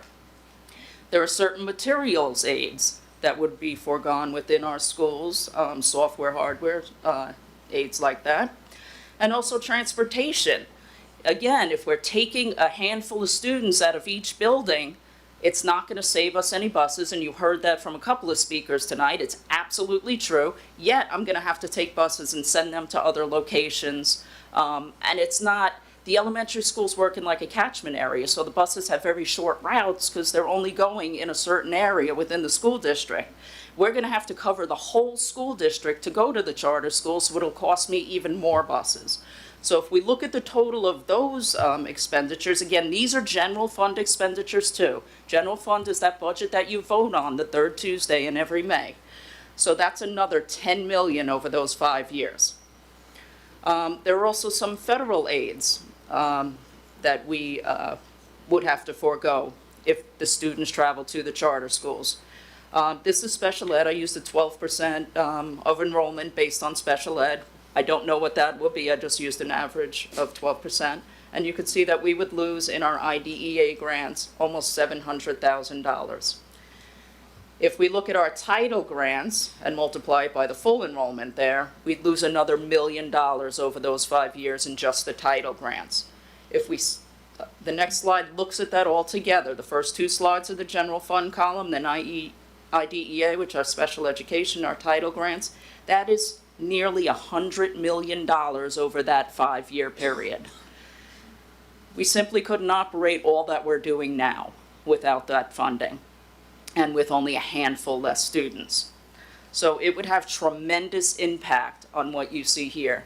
And again, at the charter school, I talked about the fields, what we have here, the soccer field. Look at our elementary schools, they have all the green space. We've looked for buildings within the district. I don't think they're gonna find a building. They could maybe find a building where they can house students, but you're not gonna have the field space. You're not gonna have the playgrounds. It's just not available. This is Matt.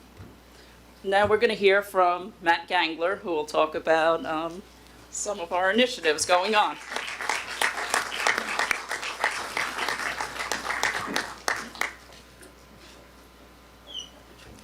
Yeah, that would be great. Good evening, everyone.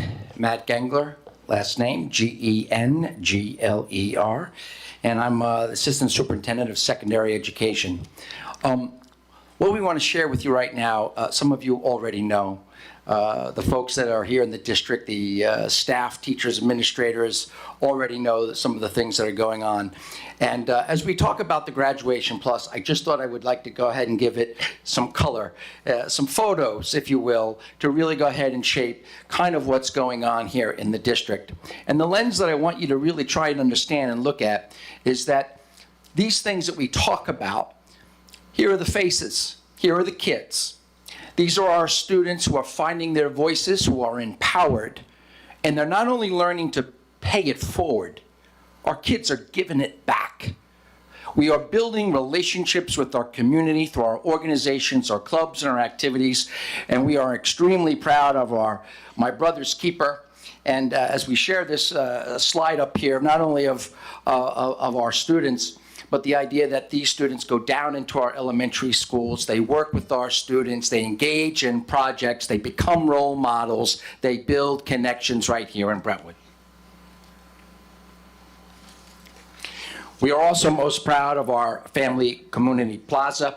Here we have it right here in this building, an opportunity where families can get the support they need, students who need information, families who need mental health or medical health services. We have a partnership with PM Pediatrics, as well as opportunities to provide food and temporary housing. We have a place where people know they can come to get help. We also have Talat. Take a look at teaching. Another great example of our students engaged in rigorous coursework where they're learning to explore the educational field with work-based learning. There also includes job shadowing. And again, another example where they're going down to our elementary schools and seeing people do the work that they love, engaging our kids and learning about teaching. We also are most proud of our college center at the Brentwood High School. We now have a dedicated space for our students for their college applications, college searches, financial aid, essay writing, and even questions about what type of college is the best fit for maybe a particular career. And that's where they can come together, they get the support they need, and we're extremely proud of that. These next slides kind of give us some examples of the different things that are going on throughout the district. They're just quick snapshots. But one of the things that, again, we continue to be most proud of is West Middle this year had its first Career Expo, in which we invited community members to come in and share about their jobs, their lives, their careers, and to share that information with our kids and our families to not only establish pride, but also to learn about what's right here in Brentwood. Our South Middle School Junior Achievement High School Heroes, we work in partnership with Scholastic. Again, it's another opportunity where our middle school students are also going down into elementary schools and providing that relationship and learning more about teaching and learning. We're also very proud. East Middle School was one of our pioneer schools to establish what is called East Middle School Talks. We're looking forward to all of our middle schools creating these opportunities where, again, we're bringing in community members representing all different fields of work, occupations, jobs, and careers to share with our students and engage in that relationship of the Brentwood community. At North Middle School and at the other schools, we also have Girls Inc., and it speaks to our empowerment, giving our girls opportunities to go ahead and find their voice, as well as to connect with other girls and building and shaping their ideas for a better future. At the freshman campus, they were very fortunate to put together an entire program of volunteerism, and you heard some of the different places that we partner with, but we were very excited that we were able to bring in the Brentwood Fire Department, the Economic Opportunity Council of Suffolk County, Flutterflies, Long Island Cares, Island Harvest, Big Brothers, Big Sisters of Long Island, where we teach our students the power of civic responsibility and service to others. Last March, you heard Mr. Vecchio talk a little bit about it, and Dr. Leone as well. We had the absolute pleasure of Commissioner Betty Rosa to come to our high school, and it was an opportunity for our students to share what Graduation Plus means to them. These are our students that have been enrolled in our culinary arts program, our virtual enterprise, our water safety instructors course, who got up and testified what they have learned and the impact it has had on their lives. One of the most memorable moments, I will say, in my 35 years here in Brentwood was to listen to Betty Rosa with tears in her eyes saying, "I've spent my life trying to achieve what Brentwood is achieving right now. You validated my life's work."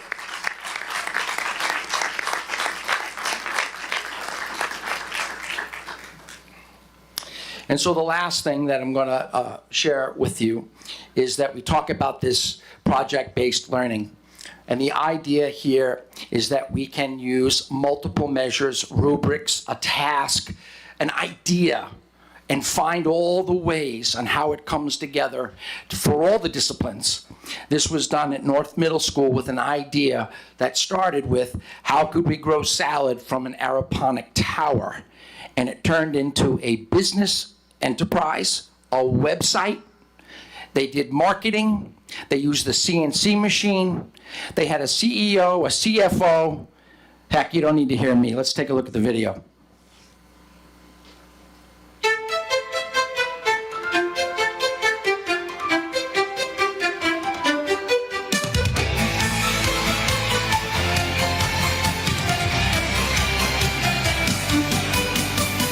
Fresh greens are calling loud and clear.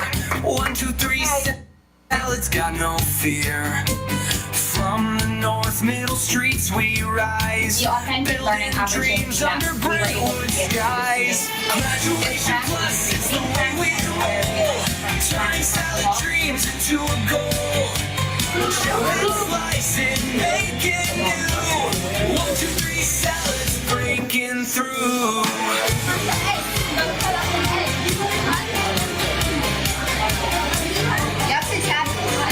Who made the dressing? You did? What's in it? What was that again? That's excellent. And it is true, when you have experiences like this, right, you know your why. I think that everyone here is probably going to this. chop it, slice it, make it new. Did a lot of it. Tell me, you did like 6 different subjects in one. How was that for you? Pretty hard, like pretty challenging. Dream bigger, let us aim high. Tossing ideas that'll never die. North middle spirit, stronger than steel. 1, 2, 3, salad, make success so real.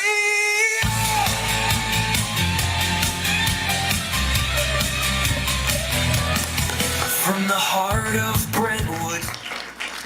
So that last activity was an opportunity for the kids to actually cultivate the salad, make the dressing, do all the accoutrements, and invited folks for a meal. And the idea was an idea that you could go on the webpage and actually order the salad. So kudos to all the faculty, staff, students, and the Brentwood school system making the empowerment, finding the voice and the confidence through our kids to make a better Brentwood. Thank you.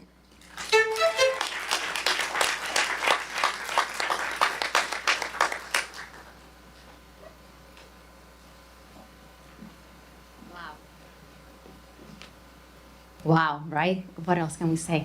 This is incredible. Thank you so much for that wonderful presentation. And I do want to, before we continue, because we do have a few more parents some parents that want to speak, I do want to thank my cabinet.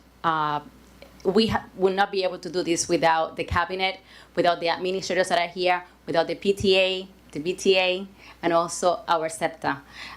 They are incredible. They understand the vision, and they're with us. And one thing that I have to say is that our focus has always been our students. And you can definitely see that, right? And I really doubt that the charter schools' focus is actually our students. So thank you for all that you do, and the Board of Education for all the commitment that you have with our students. Thank you. Talking about former administrators and being thank you for our administrators, we have someone here who's very special that wants to say a few words. Ms. Felicia Thomas. Yes. Ms. Felicia Thomas was a former retired principal of West Middle, and right now she's a regent. So. Thank you. Thank you. Good evening, everyone. Can you hear me?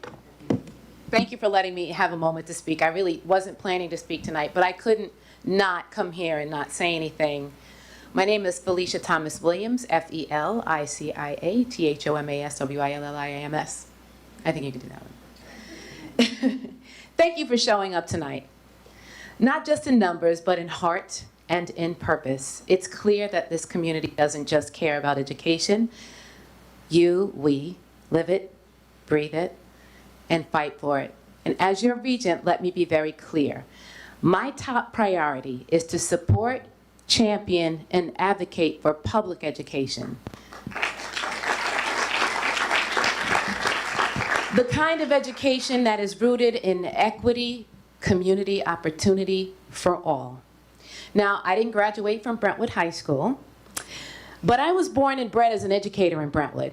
And that, to me, is just as powerful because I bleed green, too. This is the place where I learned what it means to serve and what it means to believe in students and what it means to never give up on a child. And I can say without hesitation, a Brentwood education is a high-quality education. Brentwood is not just another district. It's a model of what public education can and should be when it is done right, when it is led by passionate educators and supported by a dedicated community. Look at what's happening here. You've heard all the great things, so I'm going to try to talk about some of the things that came to mind while these wonderful folks were speaking and things that I was happy to be a part of. A recognized SIFE program, which welcomes and supports some of our most vulnerable students, those who come to us with interrupted or limited formal education, and help them find a home, a voice, and a path forward. The robust bilingual and ENL programs which affirm and celebrate the linguistic and cultural diversity of this community. These programs are not just about language, they're about dignity, identity, and belonging. The comprehensive special education services. As a former special education teacher, I have a passion for that, where every child is seen, valued, and supported, where differences are not deficits, but strengths to be nurtured. And as you know, these are just a few examples. This is what we must protect.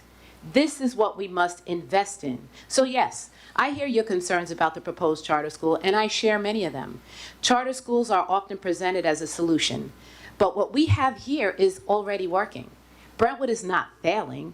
Brentwood is flourishing.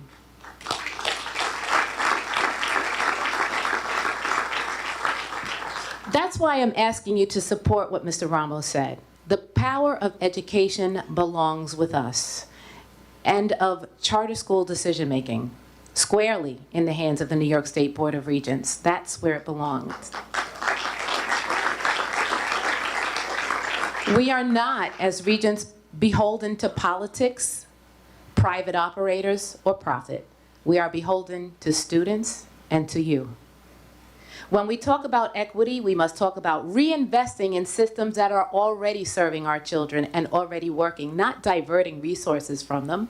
When we talk about choice, we must ensure that every child gets a great education in their neighborhood public school without exception. Tonight, thank you. I stand with you. I stand with educators who give their all every day. I stand with the families who have entrusted us with their dreams, and I stand with our students who are our future and deserve nothing less than everything we have to give. Thank you for your commitment, your courage, and your love for this community. I promise to carry your voices, your values, and your vision into every room where decisions are made. Let's keep fighting for Brentwood, for public education, and for every child.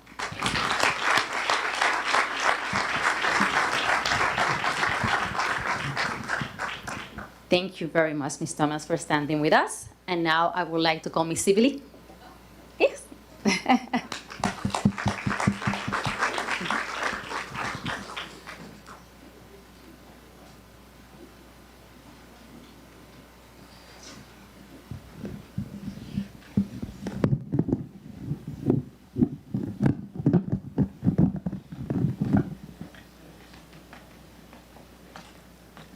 Good evening. My name is Cherie Sibley, Sheree Sibilly. So I thought I wanted to talk about something else, but I changed my mind. So I wrote something. I'm so glad to see all of you here today. As a parent of a child with an IEP, I want to share my heart with you about something that deeply concerns me. The idea of bringing a charter school into Brentwood is not just a point of decision for us. It's a real issue that can take funds away, just not my child, but for all the children in the district. When I think about how this would impact not only Brentwood, but also neighborhoods in Central Islip, Bayshore, it really hits home. We talk about resources that our schools need to provide quality education our children deserve. Each dollar takeaway means less support for our teachers, less help for our kids. I know we all want the best for our children, and I know I do because I fight every day. That's why it's so important for us to come together as a united community. Let's advocate for strong public education system.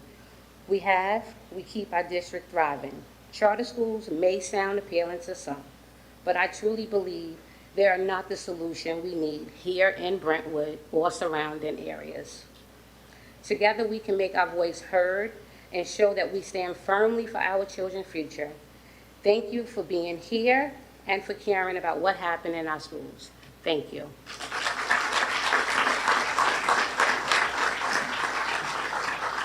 Thank you, Ms. Sibley. Now we have Christine Pellegrino, former New York State Assemblywoman. Is Christine here?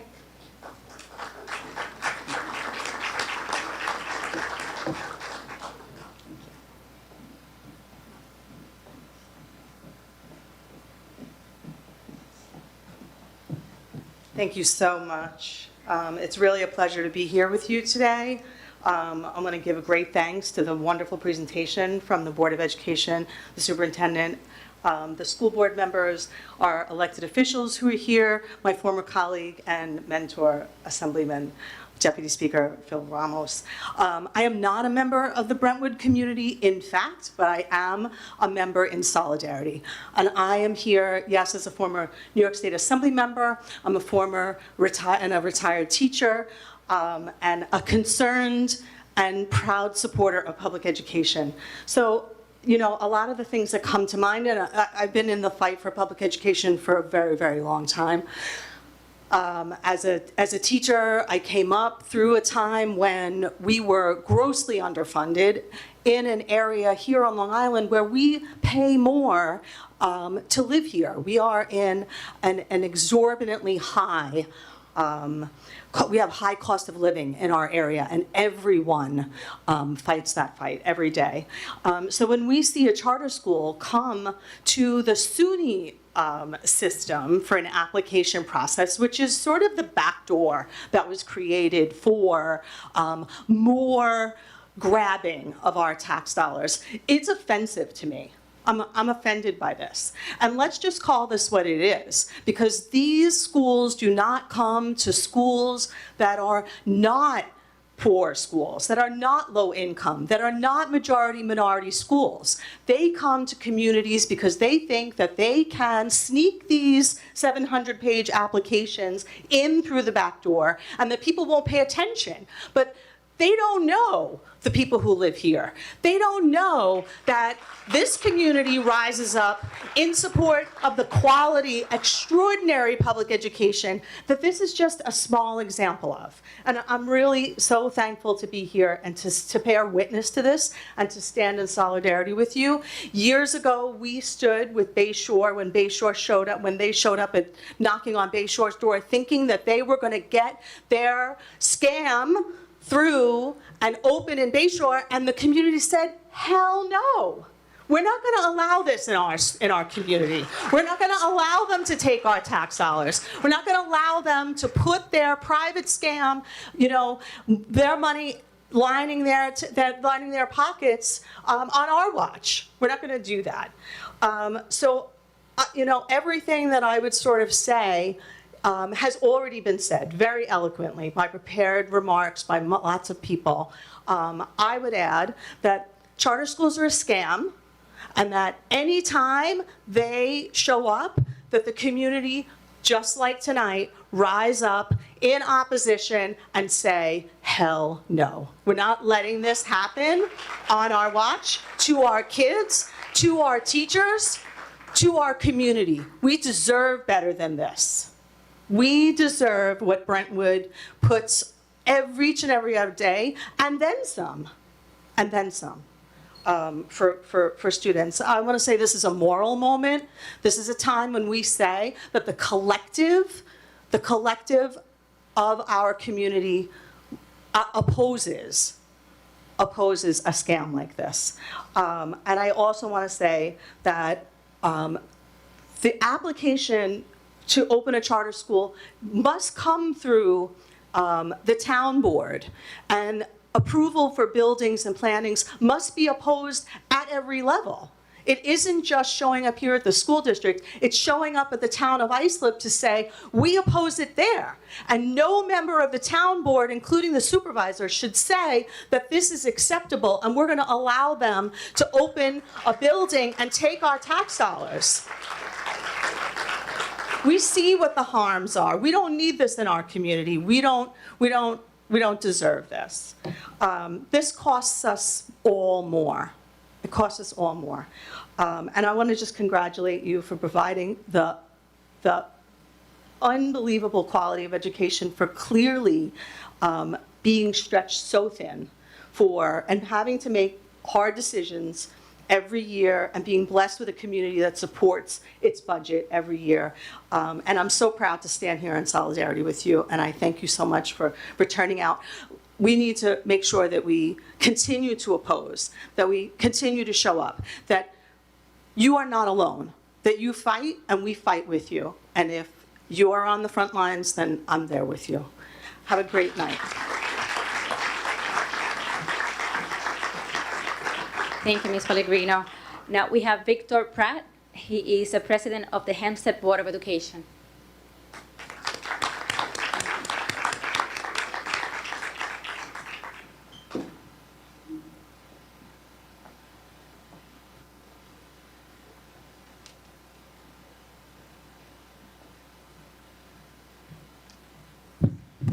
Good evening. When I heard about this hearing, I have felt compelled to drive all the way out here to be a part of it, because what you're hearing so far is from a place of projection and forecast. I want to speak to you about experience, from a place of experience. Back in 2009, I sat in the same place you sit. Academy Charter was proposing a charter school from K through 3.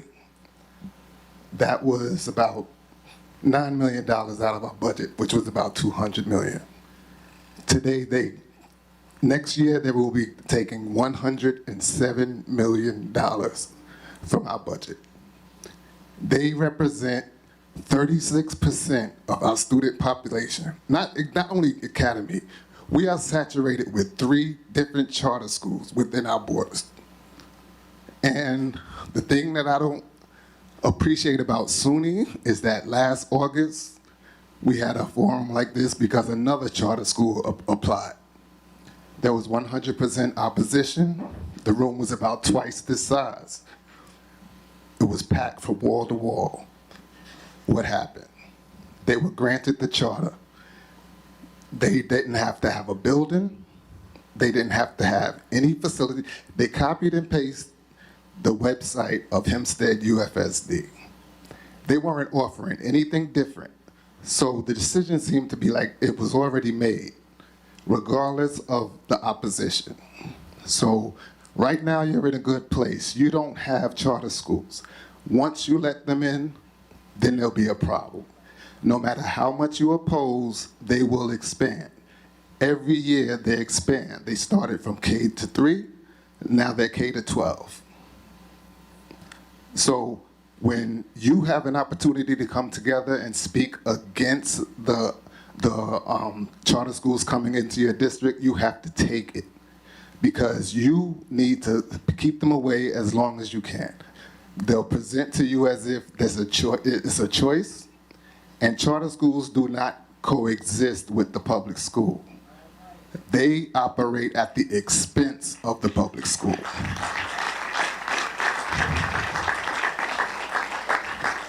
The assistant superintendent just showed you all the beautiful upgrades to the district for $99 million. We're paying $107 million in tuition. Now imagine if we had that $107 million to put into our buildings and our facilities. We have buildings with no air. We cannot upgrade. We have to make choices between programming or student comfort.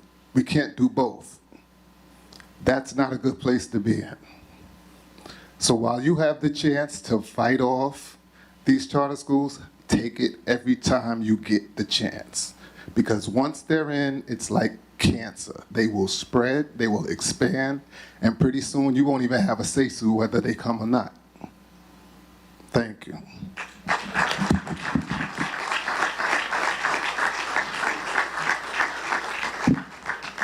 Thank you very much. Thank you for being here. Thank you. Ellen Argueta. Ellen left? Oh, she's right here. Yes, yes. Mm-hmm.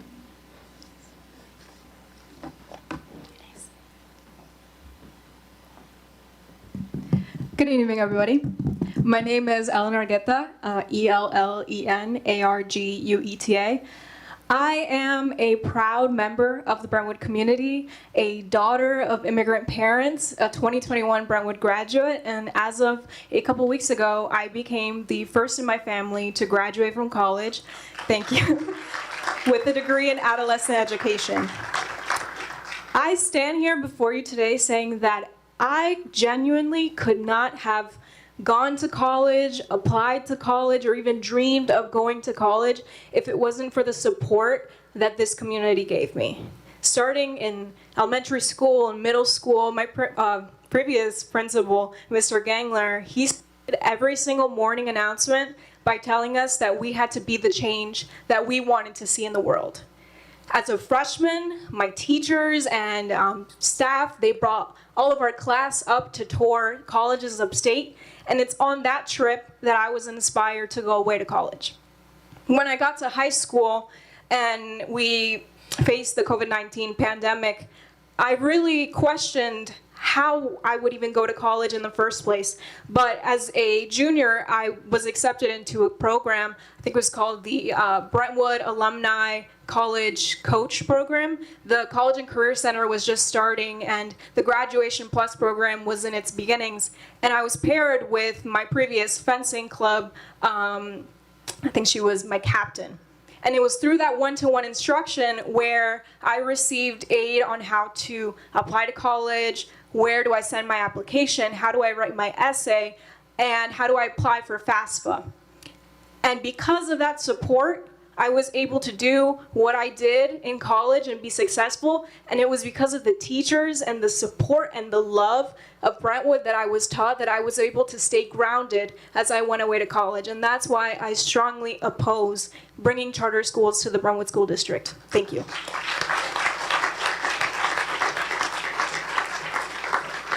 Thank you, Ellen. You make us so proud. Ms. Green? Mm-hmm.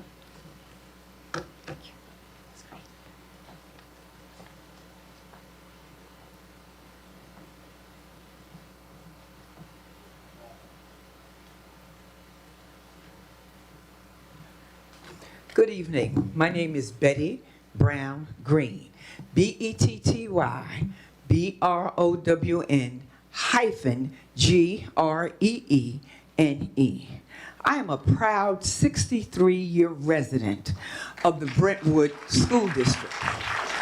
I am a 1969 first year of over 1,000 students graduating from the Brentwood School District.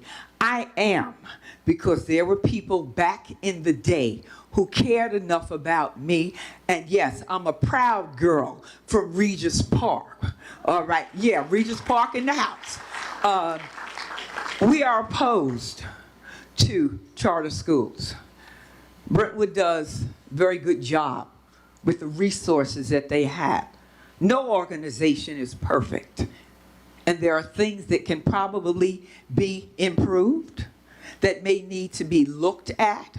But to allow a charter school to come in and take away from what our district does, what they don't understand is that Brentwood is a proud, strong, no nonsense, don't start no stuff, won't be no stuff community. So what I am urging is that each person here find 5 people, I think, and thank you, Legislator Ramos, my neighbor, okay, and have them, whatever we're supposed to sign or whatever we're supposed to write, if each person finds 5 people, we can let the charter school know, we don't want you.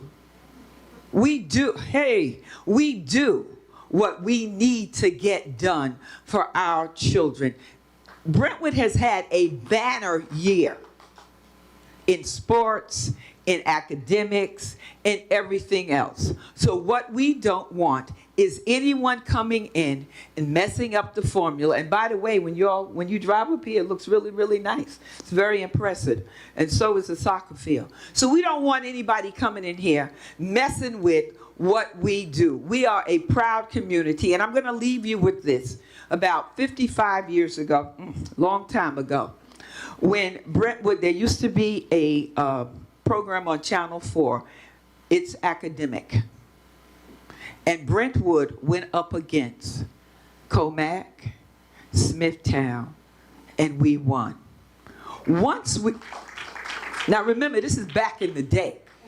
Once we won, think about it.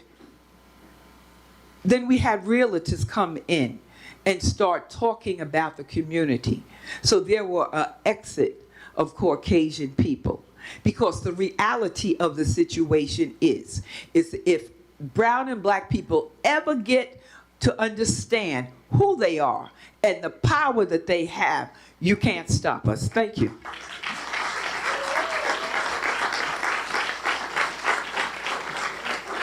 Thank you, Ms. Green.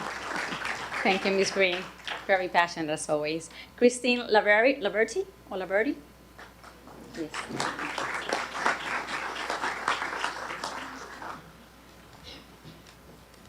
Hi, my name is Kristen Laverty, Kristin Laverty.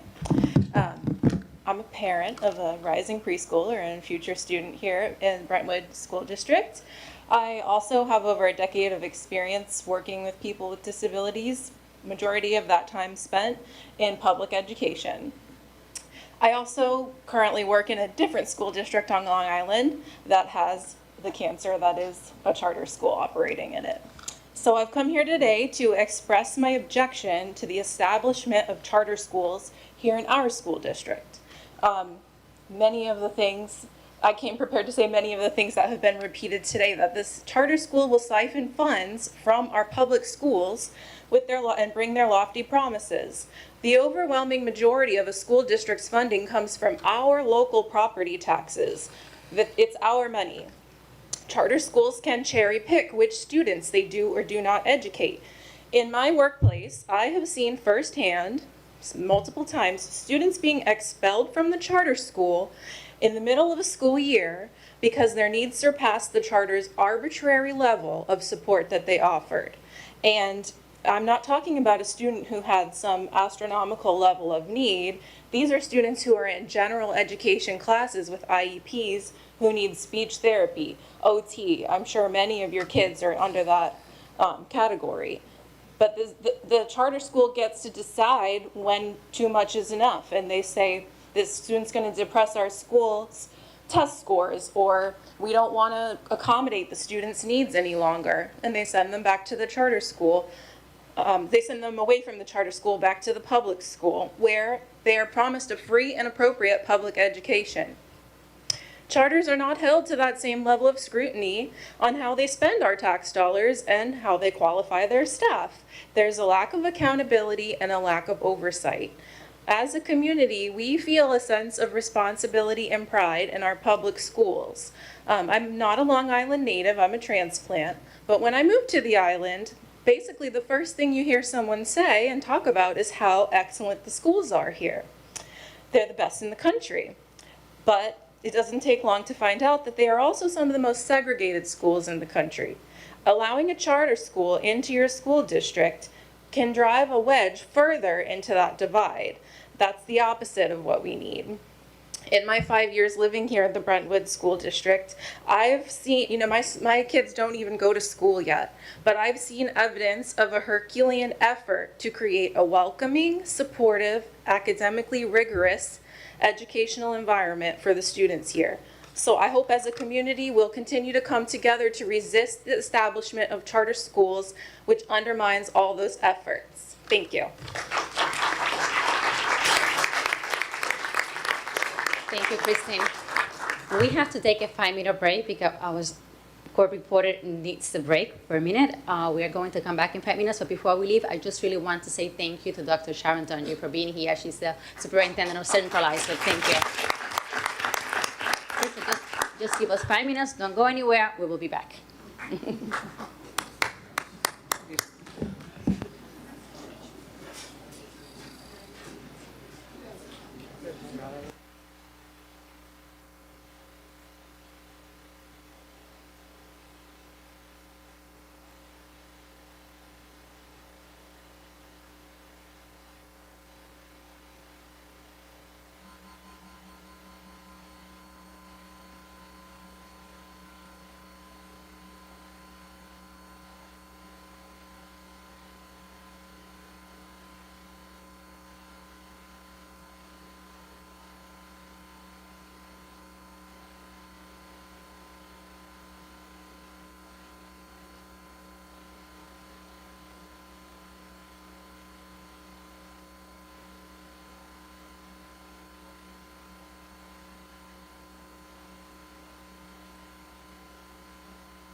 We have a few more speakers, and then we will wrap up this evening's hearing.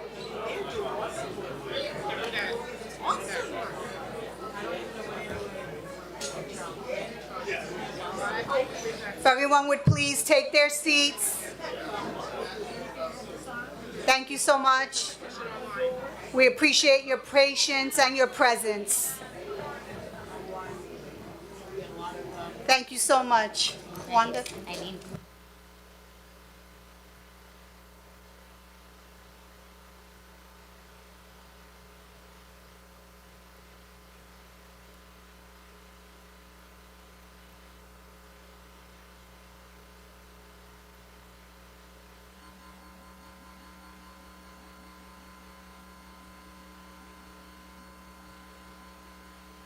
Veronica Bullis, is she here? Veronica, that's you? Okay.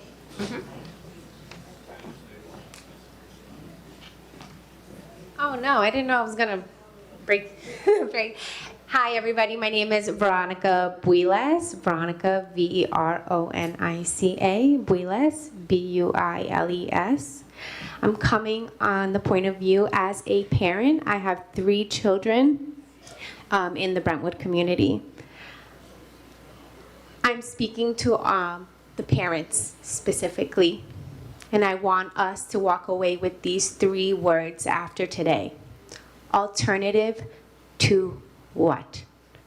Charter schools say that they provide an alternative educational experience, but alternative to what? This excellence? There's no charter school in the world that can provide this robust, excellent educational program that Brentwood provides for our children. There is no charter today, tomorrow, ever that will live and breathe to educate the whole child, your child. Nobody will do it like Brentwood will, I'm sure. So as we're starting to wrap up, parents, we're going to remember these 3 words. Alternative to what? Thank you.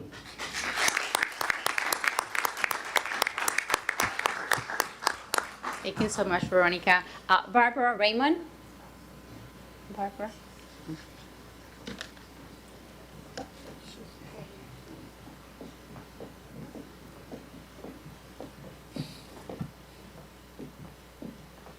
Good evening. My name is Barbara Raymond, Barbaraymond.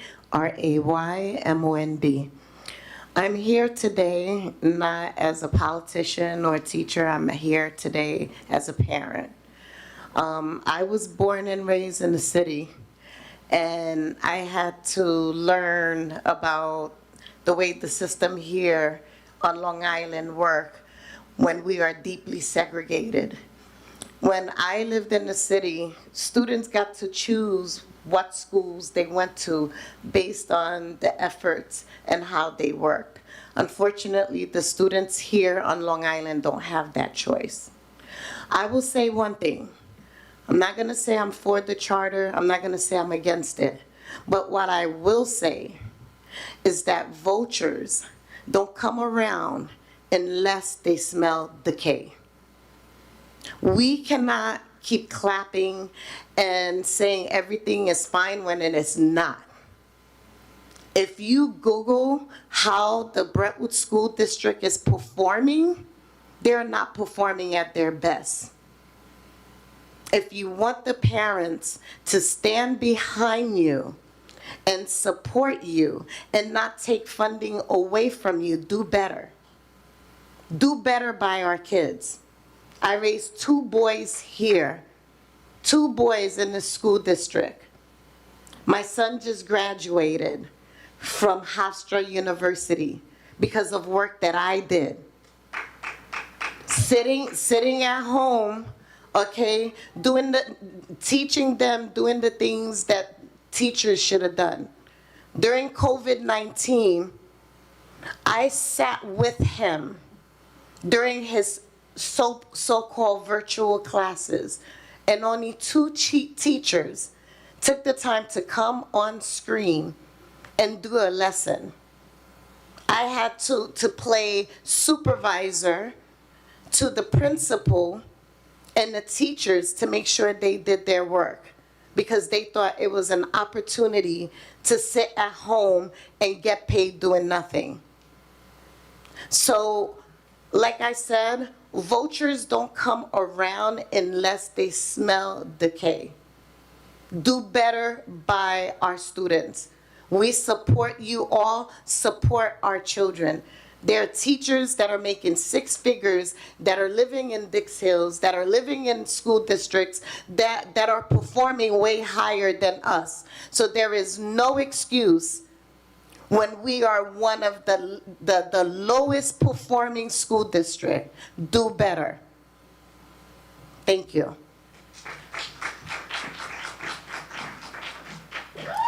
Thank you. Now I would like to have LaShawn Maynard.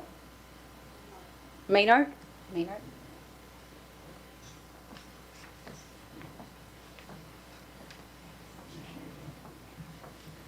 Hello, I'm LaShawn Maynard. I've been a resident in Brentwood for about 23, 24. I have 3 boys that we brought up in Brentwood, and after my youngest son left, Mr. Gangler, and you left us first, we took him out of Brentwood. Why? Because like the lady before me said, we weren't happy with the performance. You know, you said a lot of people got up here and said, you know, no one is behind the charter schools. I have 175 people on my phone that are ready to take their kids into charter. So I'm not saying I'm for or against, but I am supportive of charter, just to give the kids another opportunity. So everyone is saying, you know, the funding, the money, but what about the kids? You know, charter schools gives one-on-one opportunities. They give one-on-one, when I say opportunities, it's just more individual support, so to speak. My son's classes, they had 35 kids in a class. How is one teacher gonna connect with all these children? I'm from Queens. I'm from South Jamaica, Queens. So like the lady said, we had choices when we went to high school. My husband is from Queens. We had choices. So my choice was to take my son out of Brentwood. The crime, the fights, the gangs, nobody's speaking about that. Nobody's speaking about the grades. My son had 5 tutors when he was in Brentwood. Nobody said anything. My son was racially discriminated in the freshman center. Eileen is my witness. I wrote to the board. I have yet to hear from them and say, we're going to meet with the teacher. These teachers that are here supporting you, their kids are in Dix Hill, Ronkonkoma, Deer Park. They're not here. Their kids are not here. Our kids are here. So I say this to say, I think I'm so supportive of it. I have 175 people supporting it. I think we do need a change. It's overcrowding, so, and it's up to the parents. Like, I have a choice. I want to give my son more. Like the lady mentioned before, you know, you had jobs going for lifeguards.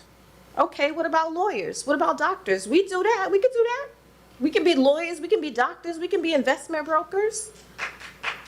We don't have to be just lifeguards or working at Walmart or Home Depot. We're bigger than that. I got a master's in accounting, Southside Jamaica, Queens. Who thought I would do that? I'm a director, I work remote, and I have another job. I encourage my children, you don't have to settle. So these kids should not settle because you guys feel like you're gonna get money taken away. So what? You're still gonna eat, you're still gonna live. These kids are young. They have their whole life ahead of them. So if you're just focusing on the money, shame on all of you. I'm focusing on the children. And I tutor young girls and I coach young women to be the best that they can be. I have my oldest son he graduated, not to my, you know, but he's a dad, he's a teacher, he's a coach. My middle son is a PA. My youngest son is in college. He wants to be a communications major. He has a podcast. He's looking to play in the league. So why should we limit his potentials to just being a lifeguard? Why? Because he's a minority? Because we're brown and dark skinned? Not. We're going to succeed. So like it or not, we're going to bring that charter. And with my inheritance, if I had, because I did inherit some things, if I can help build the building, I'm going to do it. Brentwood strong. Mr. Fritz, please.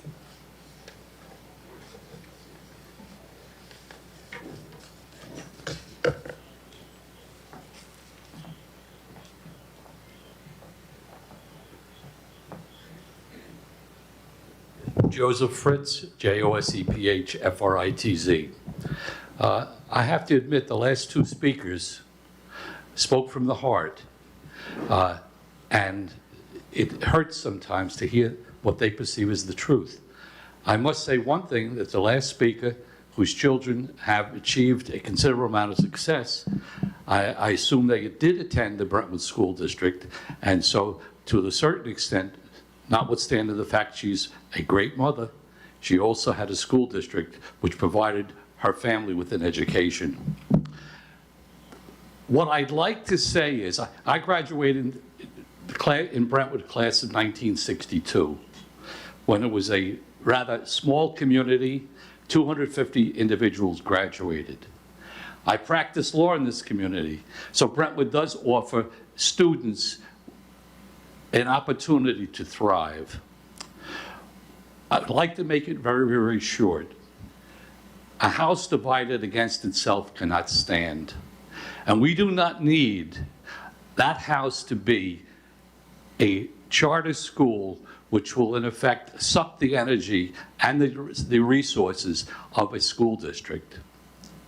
Number two, I too, like these two other individuals who just spoke, was critical of the Brentwood School District, and I expressed myself in that.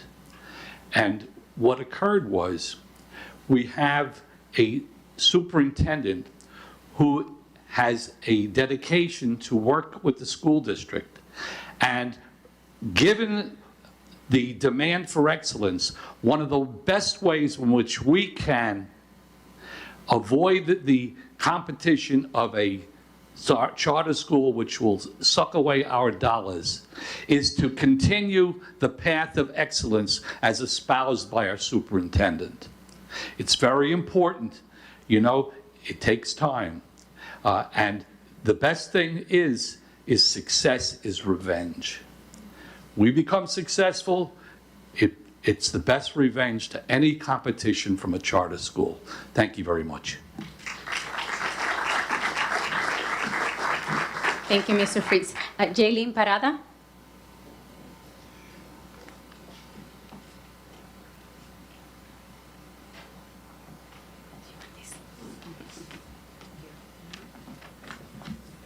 Thank you for the opportunity. My name is Jaylin Parada, Jailin, Parada, Parada.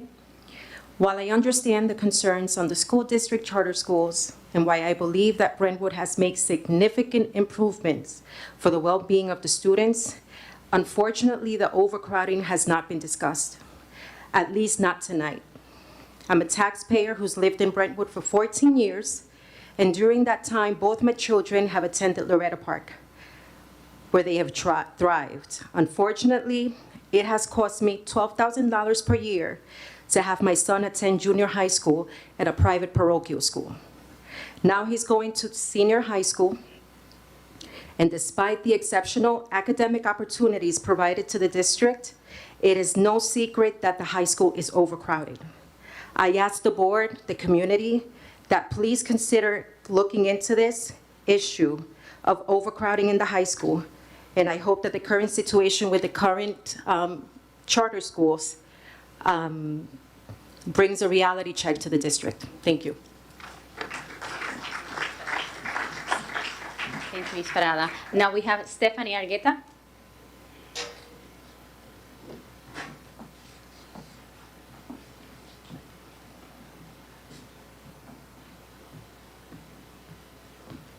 Thank you. My name is Stephanie Argueta, STEPHANIE ARGUETA. I am a parent. I'm also a Brentwood graduate. And what I want to say is I almost drank the Kool-Aid. My children almost went to South Shore Charter School. And this was before when they were first getting started. And they didn't have a building. And they strung us along for months. And then in the very last minute, right before the school was about to start, they admitted to me that they could not have a school year that year. So last minute, I had to scramble to put my children into public school. That was the best decision I could have ever made. It was made for me, but it was the best decision. And I'll tell you why. I have friends that are now in that situation that they ended up going back to that school and putting their kids in South Shore Charter in Central Islip. And their children are not doing well. Yes, they have smaller class sizes. But in those smaller class sizes, they do not have teachers that are teaching them to the degree that they need to be taught. They're still putting their children in tutoring because they're not getting reading. They're not understanding it at the kindergarten level. The teachers are not doing it. They're not experienced. They're not qualified. They have a librarian teaching music because they've had so much turnover that they can't seem to keep teachers there. It's causing a lot of issues for their families in that school. I don't understand why that should even be a consideration for our students. Our students are very well taken care of with very qualified teachers. And yes, like you said, there is some overcrowding, and that should be something to be looked at and addressed in the future. But that does not mean that the quality of education that they're getting here is compromised. It is compromised in the charter schools. Thank you.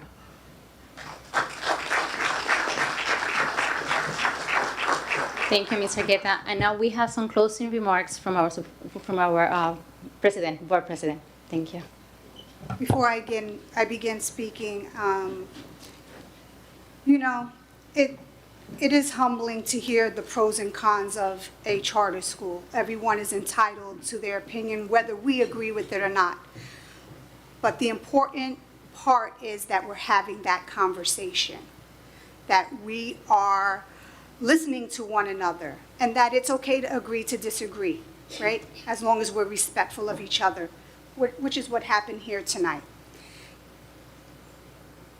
You know, I'm gonna begin by saying we apologize as a Board of Education for families who did not feel served well by the district or the Board of Education.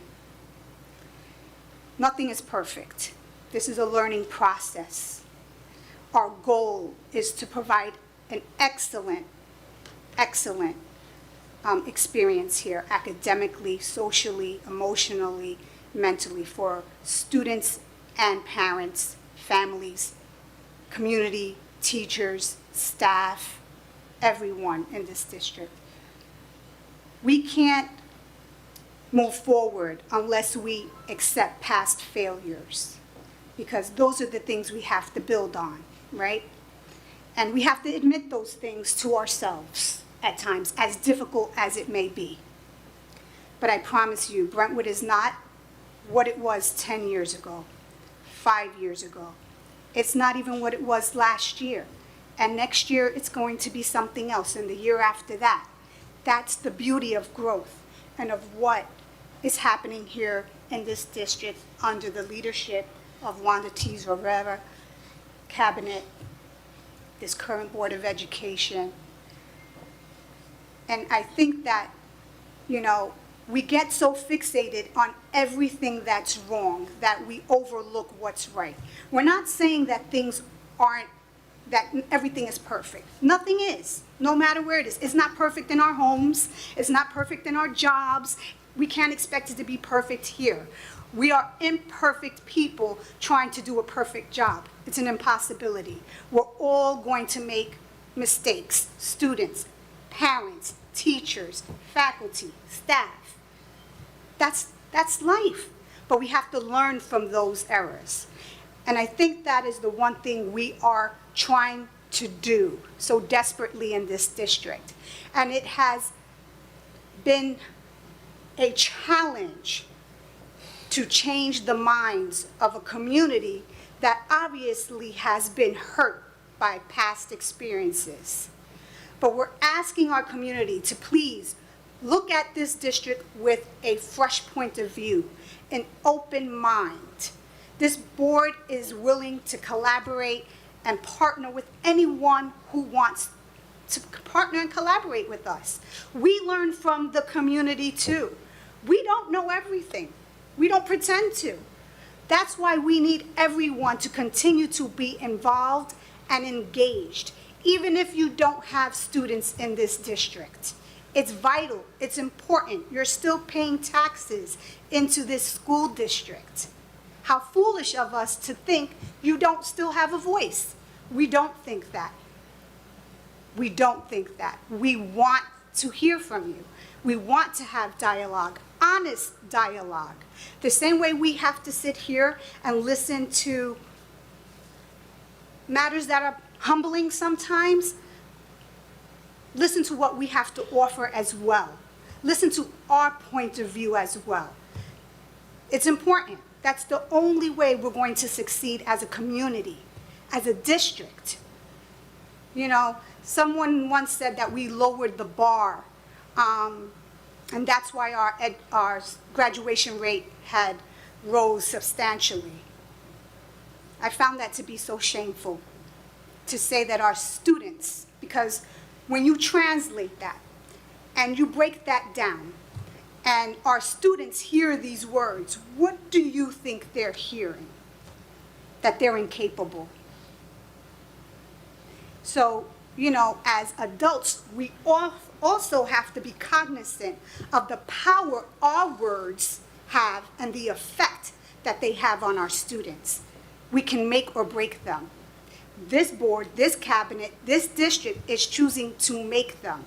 So let's be cognizant on Facebook, the words that you say. Our kids are not ignorant. They're social media savvy.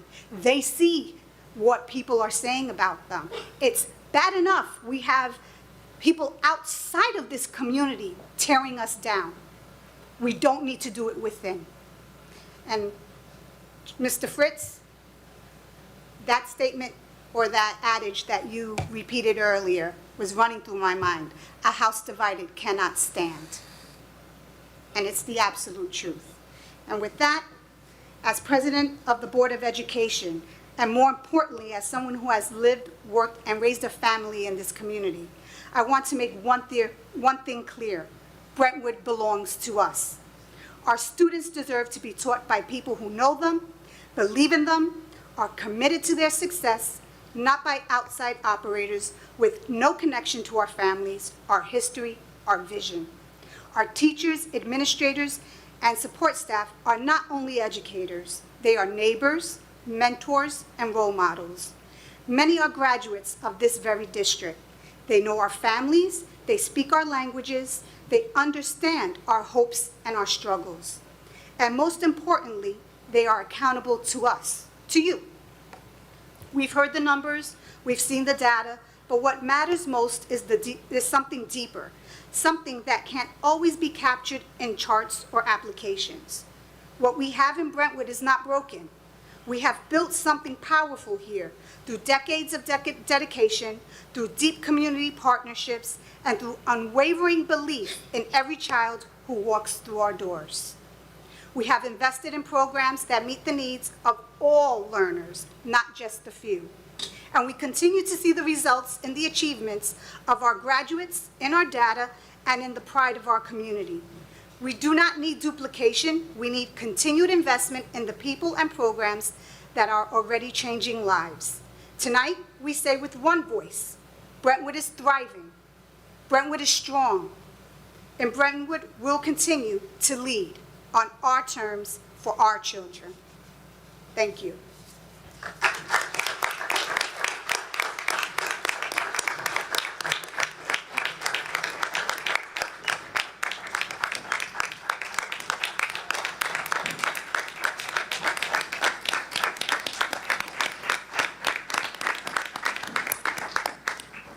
I need a motion to adjourn.